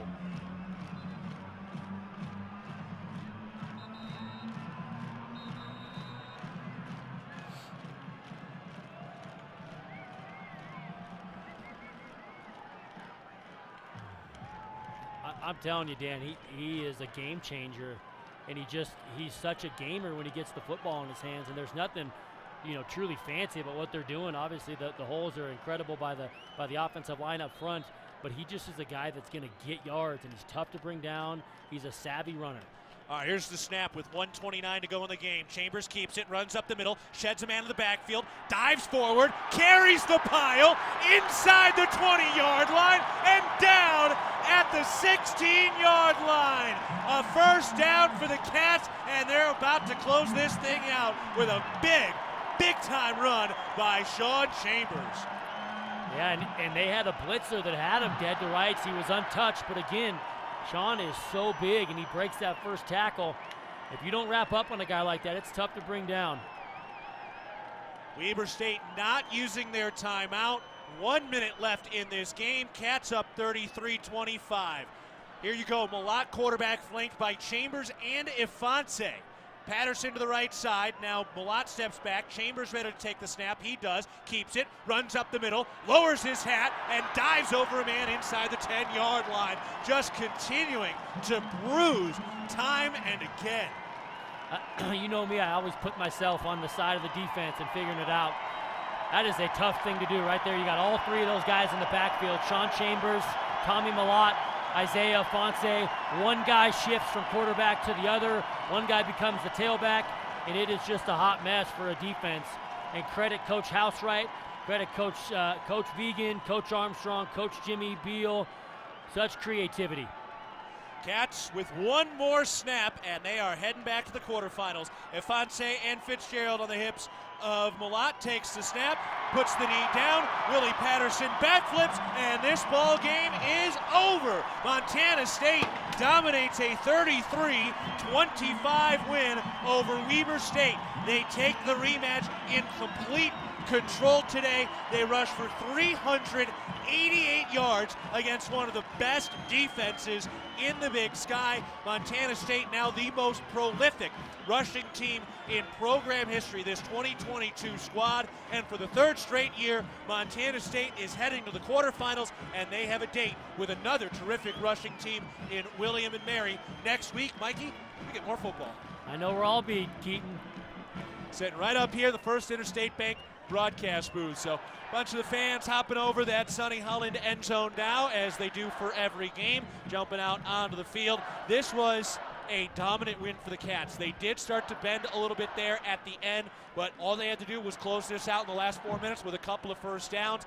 Everybody knew they were going to run the football. They knew they were going to keep it to Sean Chambers. He was running up the middle against a great run defense that knew he was running the ball, and he still moved the pile time and again. Sean Chambers, a star today, 92 yards on the ground, 75 yards in the air. He had 2 passes and 2 touchdowns. Yeah, what a key contributor for this team, and how lucky are we to have him here in Bozeman. Such unselfish play. You look at these guys that get so many carries, Sean Chambers and Tommy Malott and Isaiah Ifanse and Elijah Elliott and Marquis Johnson, who he didn't even have a touch today, but is just a game breaker. And you look at all this, and they're so unselfish. Nobody cares who gets the credit. It's the offensive line doing a lot of the dirty work, and these carries get spread around. These receivers don't catch a whole lot of balls, but this team just flat out knows how to win. Montana State is on the cusp of 4,000 rushing yards this season. They came in with 3,605, and they put up 388 on the ground today as Montana State secures a 33-25 win over Weber State today. The Cats improve at home to 19 consecutive wins here in Bozeman. Montana State is now 11-1 this year, and they have earned 6 playoff victories in the last 3 seasons. So for Montana State, 6 of their 14 all-time playoff wins have come in the last 3 years, back to the quarterfinals, and a chance to go back to the semifinals for a 3rd consecutive year as well. Yeah, this stretch of Bobcat football it's special, and I hope that these fans, these players, everybody involved is enjoying this because it is special. It's hard. It's hard to win one football game, and they've won, 26 in the last 30 games or 31 games, something like that. And it is just an impressive thing to see amidst a coaching change and graduation and some transfers. It's an impressive thing to watch. It's a fun time to be a Bobcat. Well, we got more football next week. William and Mary did win their game, so that is who the opponent will be. Also, quick update, the Grizz are down to North Dakota State right now, 35-20 early in the 4th quarter, and North Dakota State has an interception, so they have just taken the football back, and North Dakota State is starting to take control, and they've got looking at it live, almost a pick 6. Sorry, I ended up seeing that right as a pick. Nearly a pick 6 for North Dakota State, so they're going to be in the red zone up 35-20 over Montana with 14 minutes left to go in that ball game. So it looks like the Grizz are on their last wish for the year. Know what's below? Tap, click, or call 811 before you dig. Brought to you by Montana 811.org. Bridger Brewing is home to award-winning Bridger Brewing is home to award-winning, locally crafted beer and pizza. Bridger Brewing, cheers to every adventure being better than the last. Also, Bobcat Nation, Toyota has created a rewards program specifically for you. As part of the Toyota Rewards program, you can win exclusive swag throughout the year, along with receiving a premium giveaway in the mail each time you bring your vehicle in to be serviced at your local Montana Toyota dealers. To join the program, visit msubobcats.com/Toyota Rewards to register. Toyota, proud to be a partner of Bobcat Athletics. And finally, Interwest Moving and Storage is the official moving company of the MSU Bobcats. Montana State has won it. They've beaten Weber State in 3 consecutive matchups, a team that at one point won 4 straight Big Sky Conference championships. Well, this year, Montana State knocks off Weber not once, but twice. The Cats are your Big Sky champs. They are 11-1 overall this season. They get a win to the playoffs. They're moving on to the quarterfinals. Brent Vigen, as the head coach at Montana State, is now 23-4 against Big Sky opponents. He is now 16-1. That lone loss at Missoula last year, that's it. Montana State has won 19 straight games at home. Brent Vigen undefeated in Bozeman, and the Cats win today by a final score of 33-25. Cats had it in control for most of this day. There was that late little push at the end, but Mikey, this just felt like Montana State came in as the better football team. They knew it, and they just really didn't make any mistakes today. No, they didn't. They played really good complementary football. You're right. I mean, late in the game, credit Weber State. They put together a couple nice drives and made it interesting late, but I'm telling you, if you can run the football late in the game, late in the playoffs, late in the season is what I'm trying to get at, you always have an opportunity to win a football game and to rush for over 300 yards, dang near 400 yards in such creative fashion. This Bobcat team played some good team defense outside of a couple drives there. This team is tough to beat.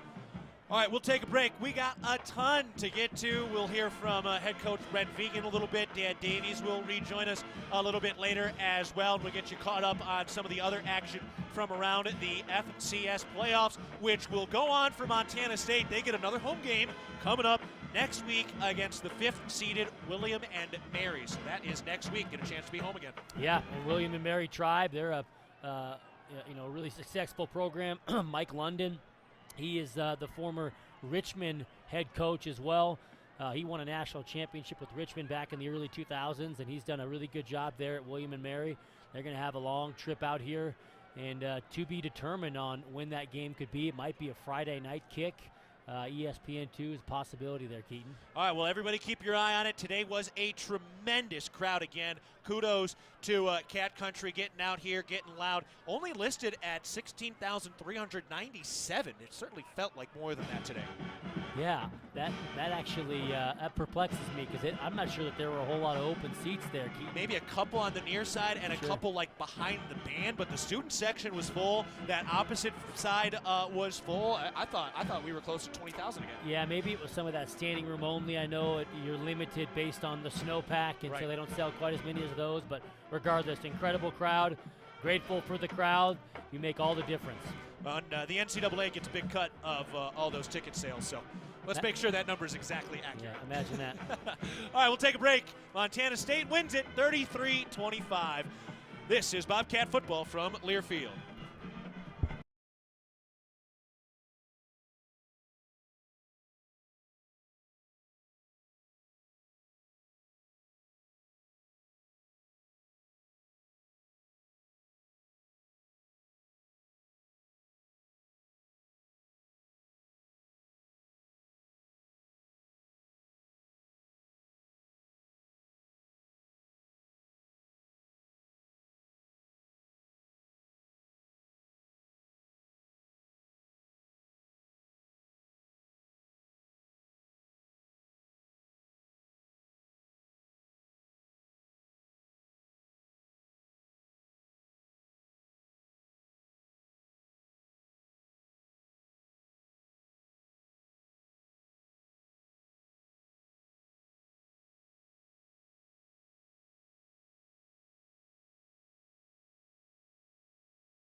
Okay.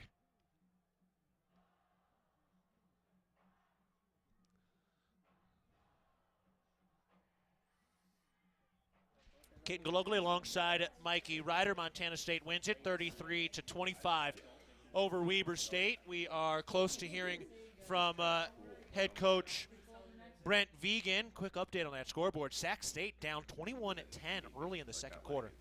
And not quite. I think they're just chatting.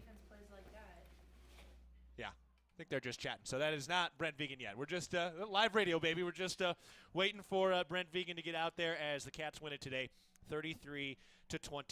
This is the Rib and Chop House post-game show. At Montana's Rib and Chop House, our staff is dedicated to creating extraordinary experiences that raise the bar in each of our communities. Enjoy premium steaks, fresh seafood, and award-winning baby back ribs. We look forward to sharing a little Rocky Mountain hospitality with you. Taking a look at the Town Pump stats today, Montana State puts up another 554 yards. What a prolific offense this has been throughout the season. 166 passing yards and 388 yards on the ground. Moments away here from Tommy Malott. Tommy Malott's going to be the first one to visit with media, so we will pick that up as he approaches the podium now. And we'll hear what Tommy Malott has to say after putting up 158 yards on 20. All right, guys, let's fire away with these two.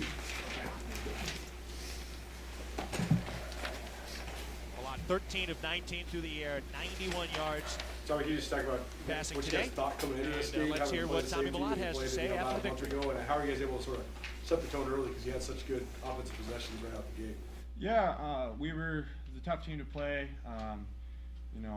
This entire program has a lot of respect for their defense and how they hold themselves and how they prepare and the effort that they play with. So it was. We knew what they did against us last game, and we were unsure of if they're going to stick to the same game plan or change a little bit. So we kind of were ready for everything, and we just went out there and the guys took it one play at a time. How fun was it to play with Isaiah again? Yeah, I was just talking about outside, but his influence has been on this team the entire year. His leadership, he's been influencing us all the way through, and then just have him out there on the field though. We've seen him every single day. He's been with us, so it was great to have him out on the field. But he's been there, all the entire way for sure. You guys broke your single-season rushing record as a team in this game. How, I guess, just how would you describe just how dangerous this offense is, especially with guys going back now? Yeah, absolutely. I'm extremely proud of our offensive line for what they've done. There was a lot of doubt at the beginning of the year, and they held that well, and we all knew that they were going to dominate this year, and that's what they're doing. So, a lot of credit to those guys, and then we have a lot of guys in the entire offense that know how to make plays, and they do it every Saturday. You guys go up 33-10, I think it was, and then they come storming back. What's going through your mind as they're kind of like running their 2 minute because they ran it for basically the last 10 minutes of the game? Yeah, definitely. They came on strong at the end there.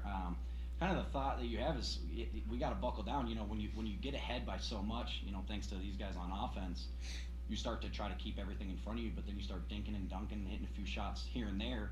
It's kind of like, okay, now we got to adjust. We got to buckle down and play a little bit tighter defense. It's kind of the thought process. Keep off the edge for a couple seconds. Ty Okada addressing the media. Bold with Coach Daly calling the plays today? No. I think I just finally made a play. I've missed a few, so I think that it's more so that. Speaking of Coach Daly, how pleased were you with his coordinating today? He did a phenomenal job, and that comes as no surprise. He's been prepared since I've been here to be in this position, and the preparation that we all put in and that I know he put in, seeing him in the office, and I know he was in there way later than I was, but I'd come in there after hours and he'd still be working, and we knew we'd be incredibly prepared. He'd be incredibly prepared, so it comes as no surprise, but I'm extremely happy for him, and he did an incredible job. Speaking of the prep, what was it like this week, knowing that you're playing a team that you just played about a month ago? Yeah, it's super interesting, right? Because you kind of have an idea of what their tendencies are, but in the back of your head, you're wondering, all right, well, how much are they going to change? And they've definitely made some adjustments, some really good adjustments that we had to also make our own adjustments for. But it's interesting, right? Because you're preparing that whole week, thinking, all right, well, are they going to do similar things or a little bit different? And it's a combination of both, and they did a really good job of that. And so that's kind of the thought process when you're watching film again and preparing for that same team. What were some of the biggest adjustments that you guys saw? I think they came out and ran, a fair amount of RPO like we thought they would, but they, since they played us, they've been running a lot more outside zone, which we did, which we were expecting, but we didn't know necessarily how much, and they run that really well. They've got great backs, so. And then with Bronson going out, how much did that affect you guys in the second half? Because I'm sure you weren't really game planning for that second quarterback. Yeah, definitely. It didn't change too much. You know, their motto is we're going to run the ball, right? And they continued to do that, and so it didn't really change our game plan up too much. Last question. Tommy, you guys got into the red zone a whole bunch. Couldn't really finish, had to settle for 3 a whole bunch of times. What was the difference then in sort of punching it in? How important do you think that was? Could you say that again? Yeah, Dan. How important was it just to be able to finish drives with touchdowns instead of 3-pointers to kind of bridge the gap? Yeah, absolutely. In every football game, you want to count by 7s, not by 3s. So we got to clear that up. We got to take care of business. I think we got behind the sticks there early on in a lot of those possessions down towards the red zone, and that ultimately, that was one of the reasons why we were struggling to finish drives. But no, we certainly have to clean that up. All right, thank you guys. Appreciate it, you guys. Thank you. All right.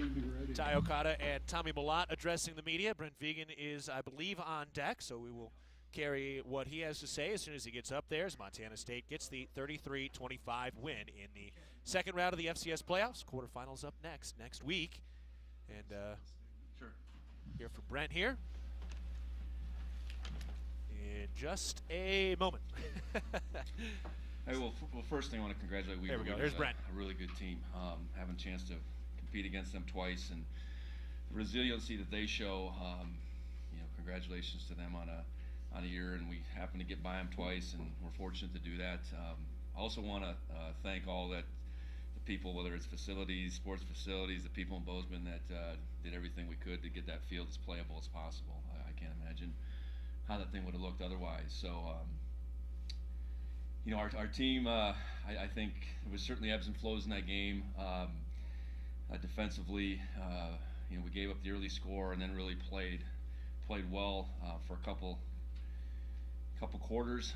Offensively, we were pretty steady, but we were kicking field goals instead of touchdowns. Obviously, a bunch of big plays in that third quarter to open it up, and then we ultimately finished, but it maybe wasn't as pretty a fourth quarter, but.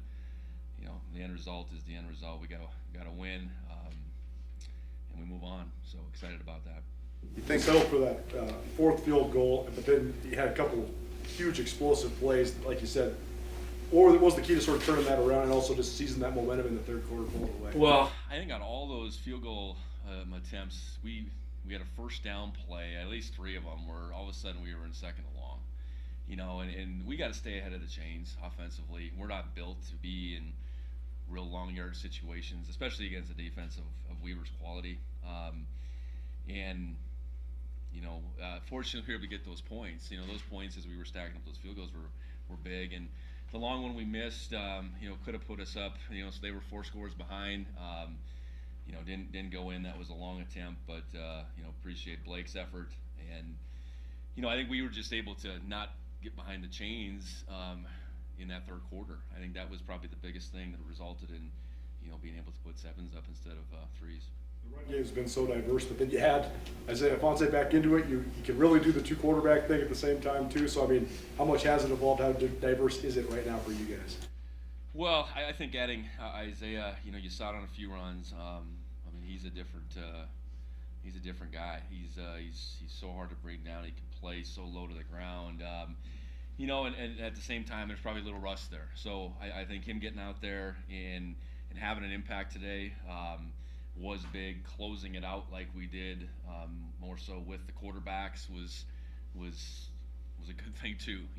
And we weren't expecting to have some of the same success maybe as that first game against them, where we got maybe out in the edges a little bit more. So it was adjusted game plan. We probably ran more between the tackles today than we had that first time through. So, it obviously starts up front, but we got some talented guys that can touch it, and adding Isaiah is a real good thing for us. I think you guys broke your single season rushing record today. I guess just what's your reaction to being able to break that record?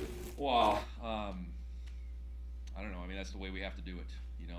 We got guys that can run it. We can make defenses really stressed, I guess, as far as how they're going to defend us. And ultimately to break the season record, that's a good accomplishment for sure. And it's a product of how we have to play, I guess, and the success that we've consistently had. I think that's how you break records. You do things week in, week out, and that's what we've been able to find ways to do.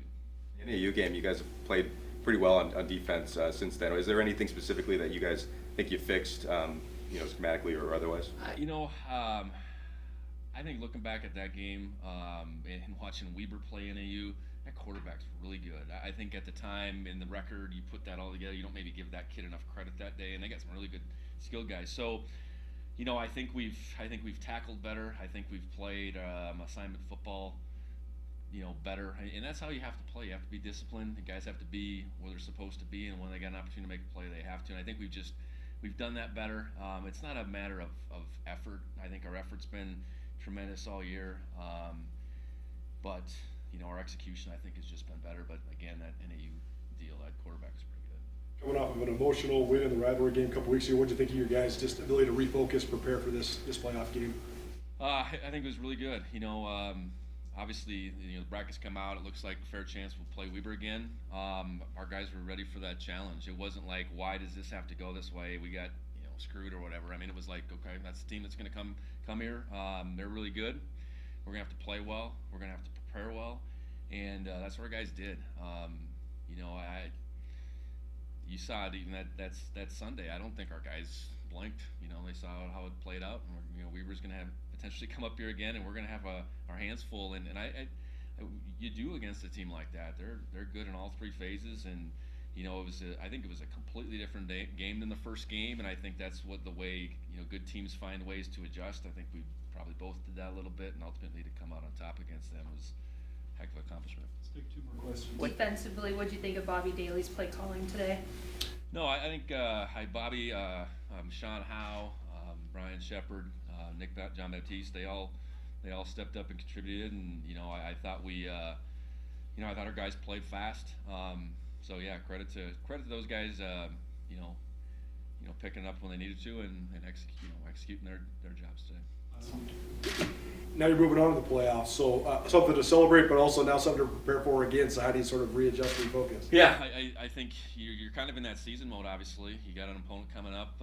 Play them next weekend, whenever that's going to be. I think we know who that's going to be right now. So you can dive into the prep starting tomorrow, and you move forward. I think it's a great thing that you got to be able to stack these weeks up, because it ultimately brings out a true champion. And I think this team has the right makeup, and now we got to go take on another challenge. All right, thank you, Coach.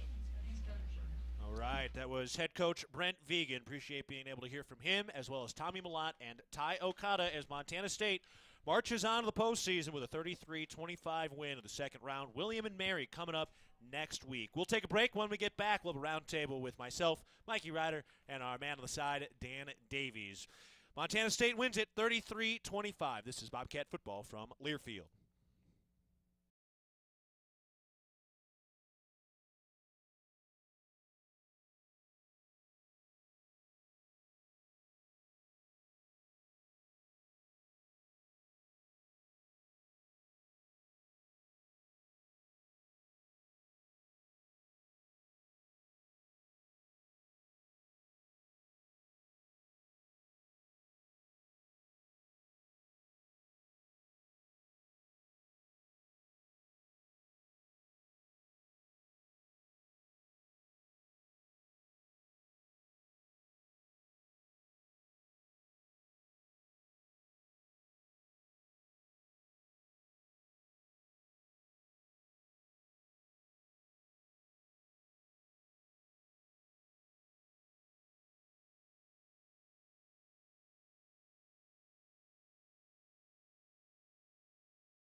Chop House post-game show. Montana State winning it today 33-25 in the rematch against Weber State. I'm Keaton Galogli alongside Mikey Ryder and Dan Davies up in the First Interstate Bank broadcast booth. Montana State moving on to the quarterfinals. William and Mary won earlier 54-14 against Gardner-Webb, so we got a 4-5 seeded matchup coming up next weekend on either Friday or Saturday. William and Mary, the third best rushing team in the nation, about 279 yards on the ground. But before we preview that, Dan, heck of a win for the Cats today. It just seemed like they just didn't make any mistakes in this ball game. Well, they really didn't, and you really got to give credit to this team continues to get better, and that's what's been so impressive to me in the fact that they keep coming up with new wrinkles and so forth, and quite frankly, this is the most healthy this Bobcat team has been. You get both quarterbacks in there. You get Isaiah Ifonse back in there. And it is a tall order to try to stop this offense right now. Yeah, it really is. And, again, you mentioned it, the wrinkles. You've seen the wrinkles week in and week out.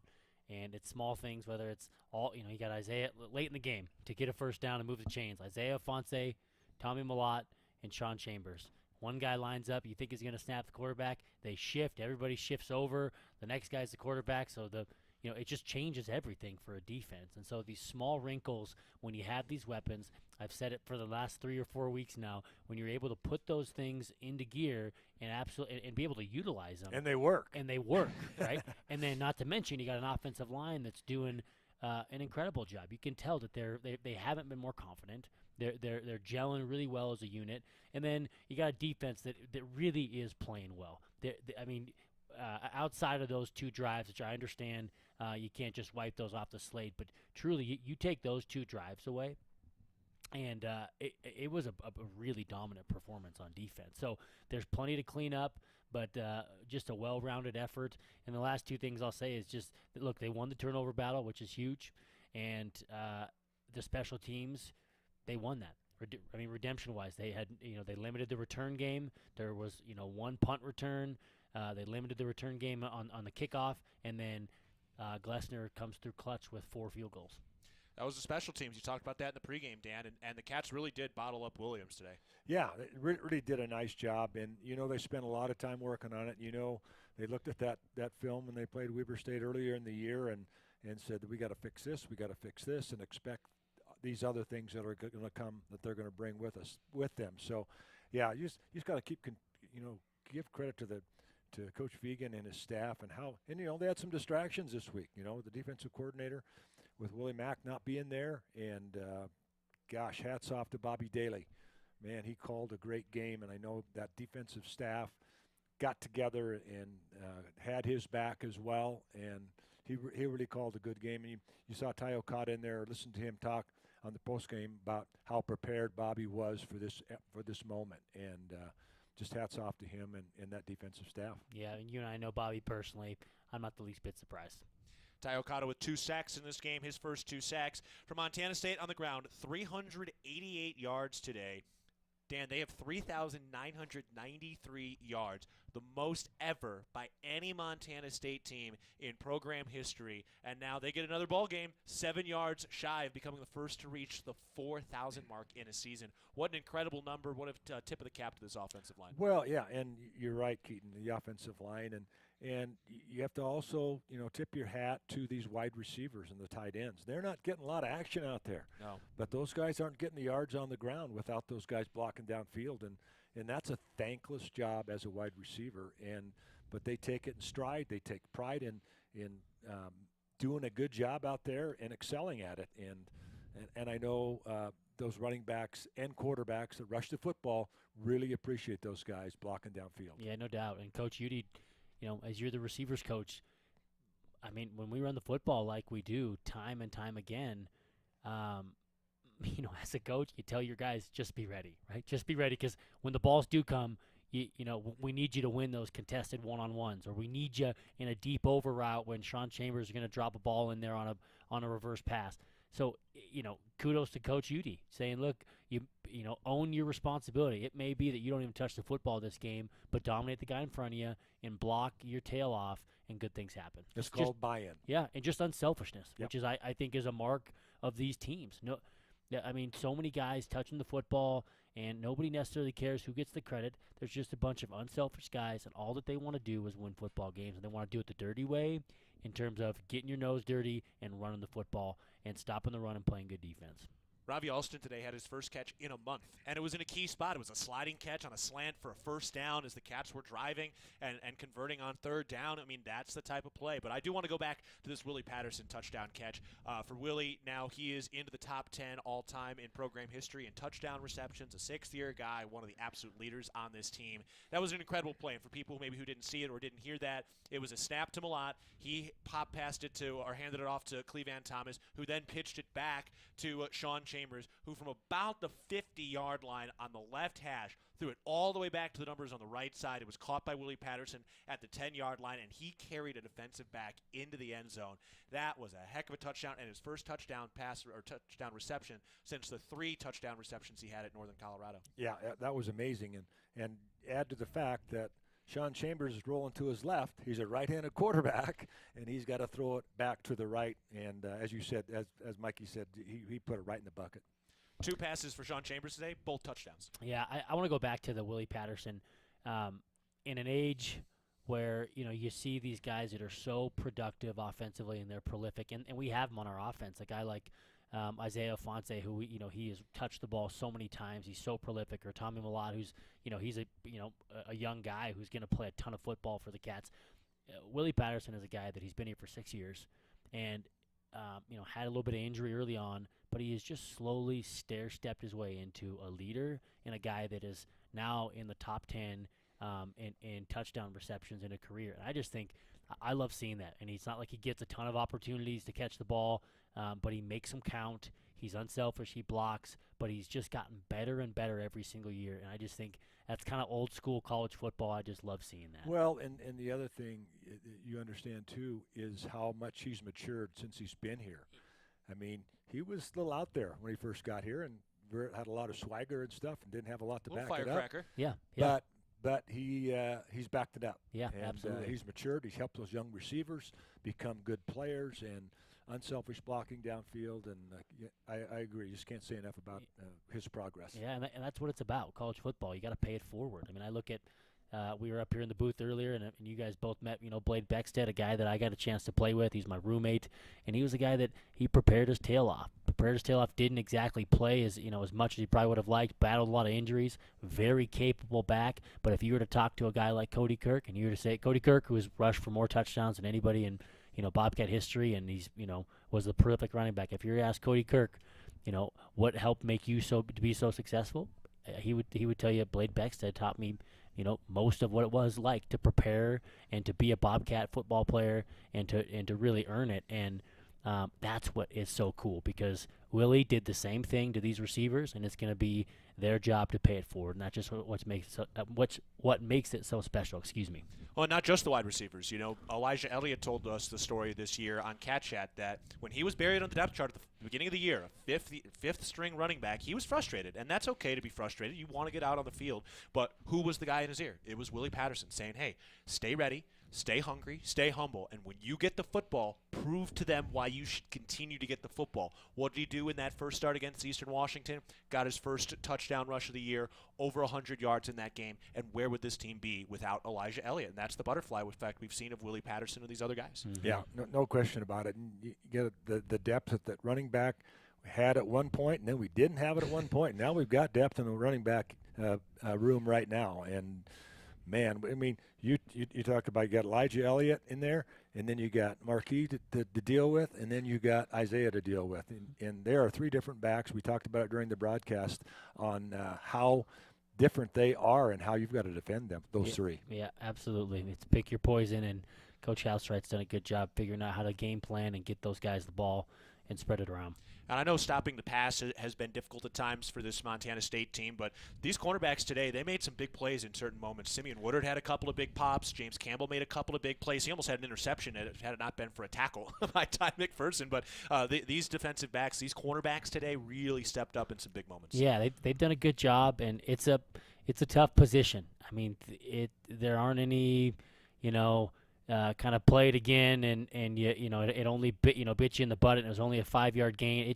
You look exposed out there when you're playing corner. You can be on an island and you get beat and you strike up the band, and it's a tough position. And those guys, they did get beat a couple times today, got beat on some touchdowns, and it's hard mentally to come back and say, I got to move on, I got to scrub it, I got to move on to the next play, and they've done a good job of that. And you're on ice skates out there, yes. part of the field today. Yeah, totally. and it's I didn't want to be making excuses, but it really is tough on as we look at the field right now. The hash to the visitor sideline, it's slick, and then the sun goes down, and you're trying to tackle somebody on ice skates. It is no fun, I'm telling you. Or they're running a route. They know the snap count. They know exactly where they're going, and all you got to do is react and keep the ball in front of you. And I thought they did a really good job, and they were physical today. Montana State really limited this run game. Weber State 124 yards on the ground. They average about 200 yards per game, and it just felt like every time they tried to get through the middle there, a couple of bigger plays. There was a 20-yard run from McMillan, a 14-yard run from the quarterback, 16 from Josh Davis. But for the most part, they really bottled them up, and I felt like how many times did we call the name of some of these defensive linemen who just bottled guys up? Sebastian Valdez just bear hugging a guy right at the line of scrimmage. There were so many of those 1- and 2-yard gains, and that defensive line, man, I mean, hey, you can't arm tackle these guys, but you can bear tackle them. Yeah, no doubt about it. They every unit you got to be proud of it as a Bobcat and how well they performed today. And it takes every element of a football team to win a game like this. Yeah, and they were physical up front. They knew the talent at hand. Weber State has a very veteran offensive line. They do. They're big. I think they average like a 6'5". Average 6'5", 315 or 320 pounds across the board. They played a ton of football. And there were some young guys in there. Paul Barat made quite a few plays. The Billings West youngster, and then Zach Black. I saw him in there.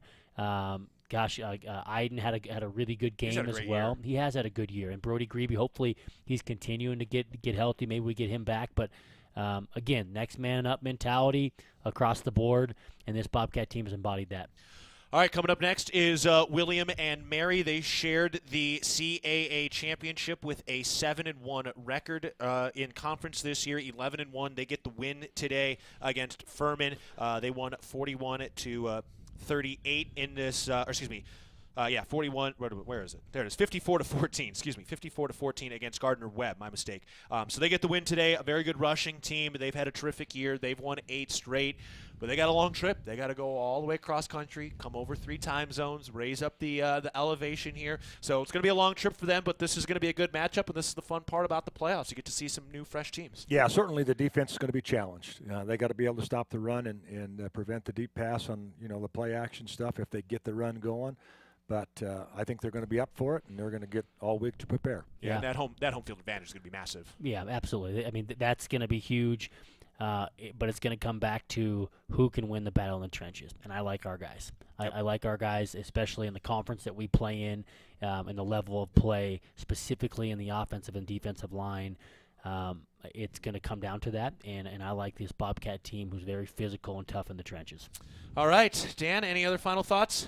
No, it's exciting to be in the Elite Eight and have another home game here, and it's going to be a great challenge again, and Bobcat Nation, show up. Yeah, and the last thing I'll say is I hope you Bobcat fans, as you're listening, driving home, whether you're driving to Helena or driving back to Butte or driving to Billings, I hope all of us can appreciate this, because the run this Bobcat team has had from last year into this year, it's been special. This is a fun time. This is a fun team to watch, and these kids are lucky to have fans that come in and fill the stadium, and I hope we can all appreciate the good level of football that we've been watching here for the last 12 games. Third straight trip to the quarterfinals for the Cats, and a chance for a third straight trip to the semifinals is on the line this coming week. And one thing to add, I think that was the 19th straight home game win. Yep. So huge home field advantage. Quite the streak for Bobcat land. Brent Vegan has not lost at Bobcat Stadium. Yep. That's a good thing. Yep. So they'll try to keep that rolling on next weekend. It could be Friday, it could be Saturday. Keep your eyes open, but I promise it'll be worth it to make the long trip wherever you're coming from to get back here for some more playoff football next weekend. All right, we got more to get to, but saying goodbye to Dan Davies now. Thank you for all your insight and your help again, as usual today. Hey, it was fun down there, and looking forward to next Saturday or Friday, I guess. Yep. Thanks, all right. Dan. We'll take All a right. break. More to come. Montana State wins it today to move on to the quarterfinals of the FCS playoffs. They win it 33-25. This is Bobcat football from Learfield.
State moving on to the playoffs after a convincing 33-25 win against Weber State today. All right, up next, let's take a listen to the First Security Bank highlights of the ball game. Let's hear that montage right now.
So the Cats win it today. The play of the game certainly was that pass by Sean Chambers to Willie Patterson, as we mentioned. Stoked for Willie Patterson. And, Mikey, overall, the crowd was tremendous. And you never kind of know what you're going to get in these playoff games because sometimes it's a little up and down. I know it was fairly lightly attended at Montana for their first-round game. But even though it got announced as just under what a sellout is, because remember, a sellout is 17,777. We're used to the 20,000 that's getting announced. It was about 16.5 or so today. But that crowd was loud. They were rocking. They were into it. And it just means so much to the team. Yeah, no doubt. And it's a true home field advantage. That's what you want. You want that home field advantage in the playoffs. And here they are in the quarterfinals.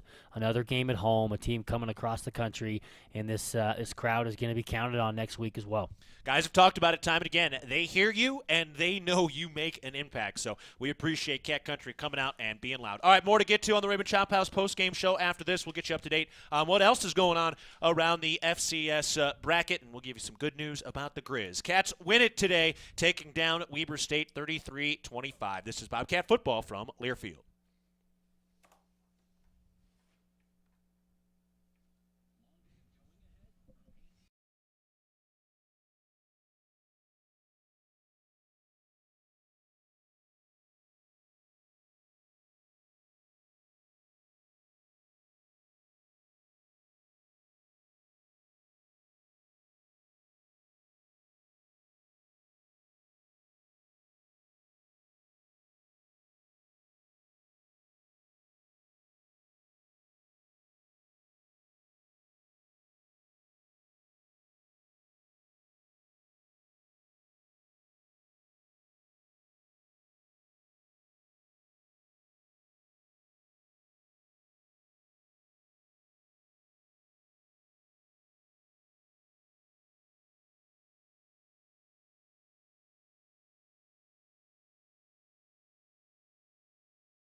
Back at the Ribbon Chop House post-game show. Montana State winning it today by a final score of 33-25 to move on to the quarterfinals, taking down Weber State. Montana's Ribbon Chop House has been serving Rocky Mountain communities for over 20 years. Our ability to grow has come through our commitment to Rocky Mountain hospitality, a concept which incorporates a casual attitude with our commitment to loyalty, safety, service, and quality food. We hope you'll be our guest at one of our Montana locations soon. All right, let's take a look around at some of the other scores from around the FCS today.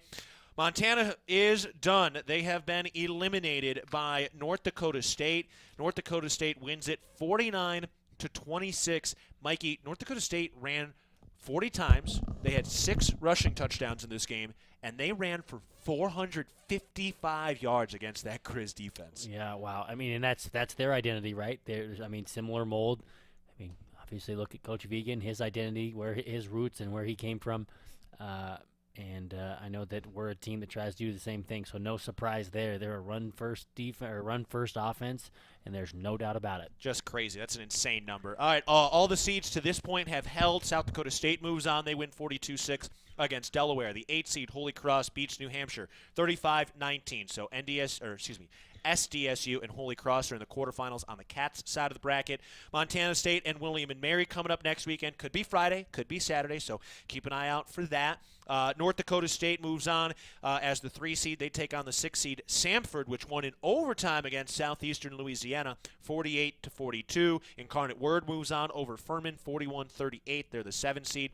And Sac State right now is the 2 seed hosting Richmond.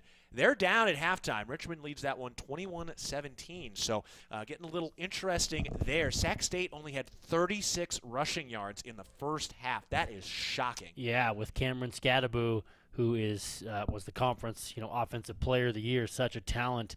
Haven't got a chance to check that. Not sure if he's been bottled up or maybe he's hurt. But regardless, Richmond has got a nice first half lead. So that's what's going on around the FCS level today.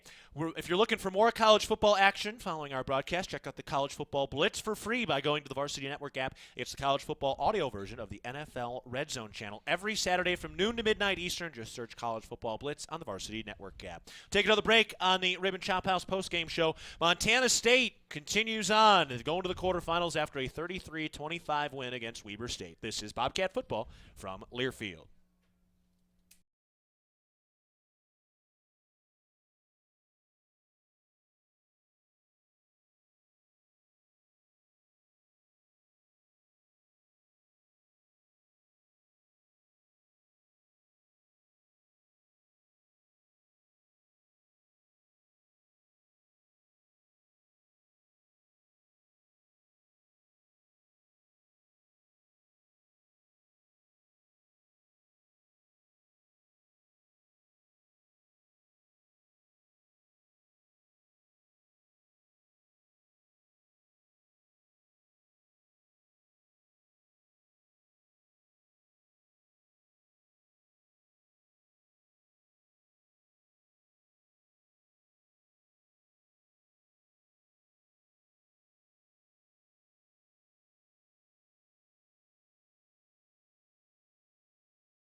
Back on the Ribbon Chop House post-game show, Montana State winning it today 33-25 over Weber State. Keaton Galogly alongside Mikey Ryder. All right, Mikey, let's get to some of the business today. The Sam Levitt the Levitt Group player of the game today. Who are you going? I'm going to split it. Tommy Malott and Ty Okada. Tommy did obviously had an incredible game, 21 rushes for 168 yards, continues to impress on the ground. And then Ty Okada, the leader and the captain on defense. He had 6 total tackles, 3 unassisted, and an assist, and then had 2 sacks and 2 TFLs. So what an awesome performance for those two, both really contributing on offense and defense. Yeah, and so Ty Okada did 2 sacks today. Pretty impressive to see. He's just been one of those glue guys, and he's one of those walk-ons to a captain, doing great work. Yeah, absolutely. And he leads by example, and he's obviously pretty vocal, pretty spirited out there. Love seeing him be successful.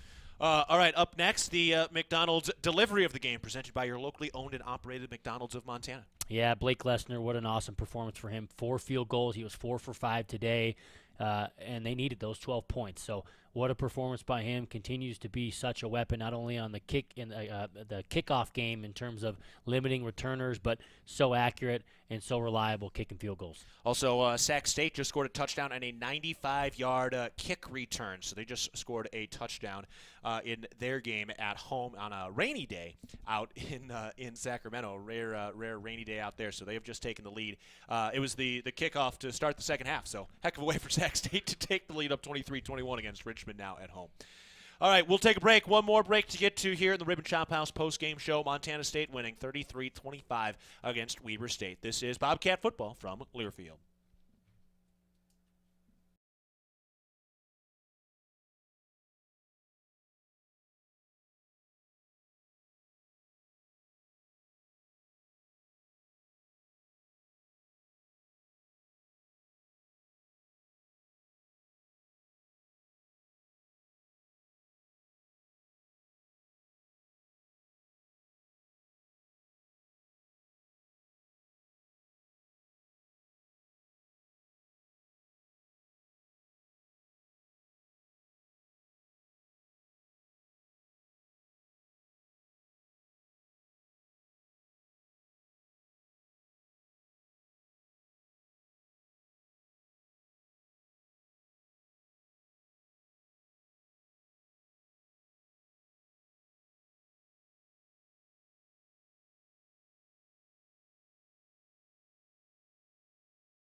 We're done in that's yours. We're done in 30 seconds.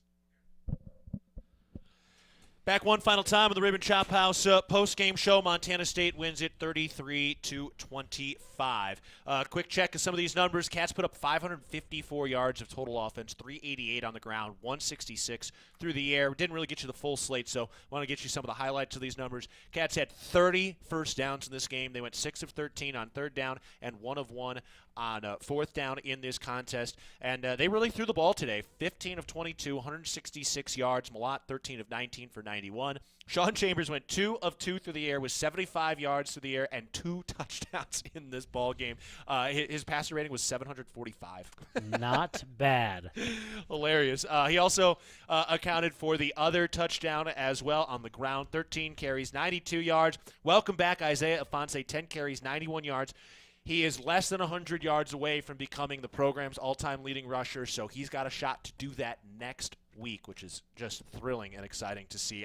Anytime you get a chance to see something like that, I mean, that is a special moment. Yeah, absolutely. And there have been some incredible running backs that have come through Montana State from the old days, from Don Hass all the way to Ryan Johnson to Cody Kirk to, you name it. There's just been so many productive carriers or ball carriers. So really cool to see Isaiah Ifanse close to eclipsing that mark. Elijah Elliott today, 6 carries for 34 yards. He averaged another 6 yards per carry. He also had 3 catches for 12. Willie Patterson, 3 catches, 53 yards and a touchdown. Taco Dowler, 4 catches for 44. Derek Snell, 2 for 42. Alston, 1 for 13. Cleveland Thomas Jr., 1 for 5. Marquis Johnson, 1 for 3 in this ball game. Cats bottled up Weber State. McMillan, 9 carries, 56 yards. Josh Davis, 6 carries, 29 yards. That was it. He was not 100%. And Bankston, 6 carries for 16 yards. So Montana State gets the win, 33-25. All right, up next, taking a look ahead, presented by Vance Thompson Vision. Here we go. William & Mary's up next. All the seeds have held to this point. William & Mary, very good rushing team, but they got a long trip, and they got a heck of a hike to get up to this elevation. That's certainly going to make a difference for them. Yeah, no doubt. We don't know a ton about them. They play in a good conference, very, balanced on offense. Don't know a ton about them on defense. Excited to learn a little bit more, but they're going to have their work cut out for them. It's going to be an advantage to be at home for these Cats. No doubt about it. All right, a couple of thank yous before our final goodbye today. Thanks to head coach Brent Vegan for his time both before and after the ball game today. Glad we got to hear from Tommy Malott and Ty Okada in the post-game show. Thanks to Victor Flores from 406 Montana Sports. Appreciate him breaking down the fact that the Cats got that 4 seed instead of a 3 seed. Talked to Coulter Nuanez today. And, of course, to everybody else up here as well. Thanks to our man Dan Davies, Dylan McPhail, John O'Connor, and Jesse Ropolato back in the studio. For my partner, Mikey Ryder, this is Keaton Gillogly saying so long from Bobcat Stadium. A pleasure to have the opportunity to speak to you again next weekend. Basketball plays on Friday, and this football game will be scheduled for either Friday or Saturday, so we will keep an eye out on that, and the podcast should be coming out on probably Tuesday this week, Tuesday or Wednesday, so keep an eye out for that. No Cat Chat, no TV show, so none of that going on through the month of December. So next time you hear from me will be on the podcast this week, and then basketball on Friday, and football either Friday or Saturday. So, all right, Mikey, great call. Looking forward to doing it again next week. Looking forward to it, Keaton. All right. Final score for a final time today. Montana State has won it 33-25 over Weber State. They are on to the quarterfinals for the 3rd time in the last 3 seasons. This is Bobcat football from Learfield.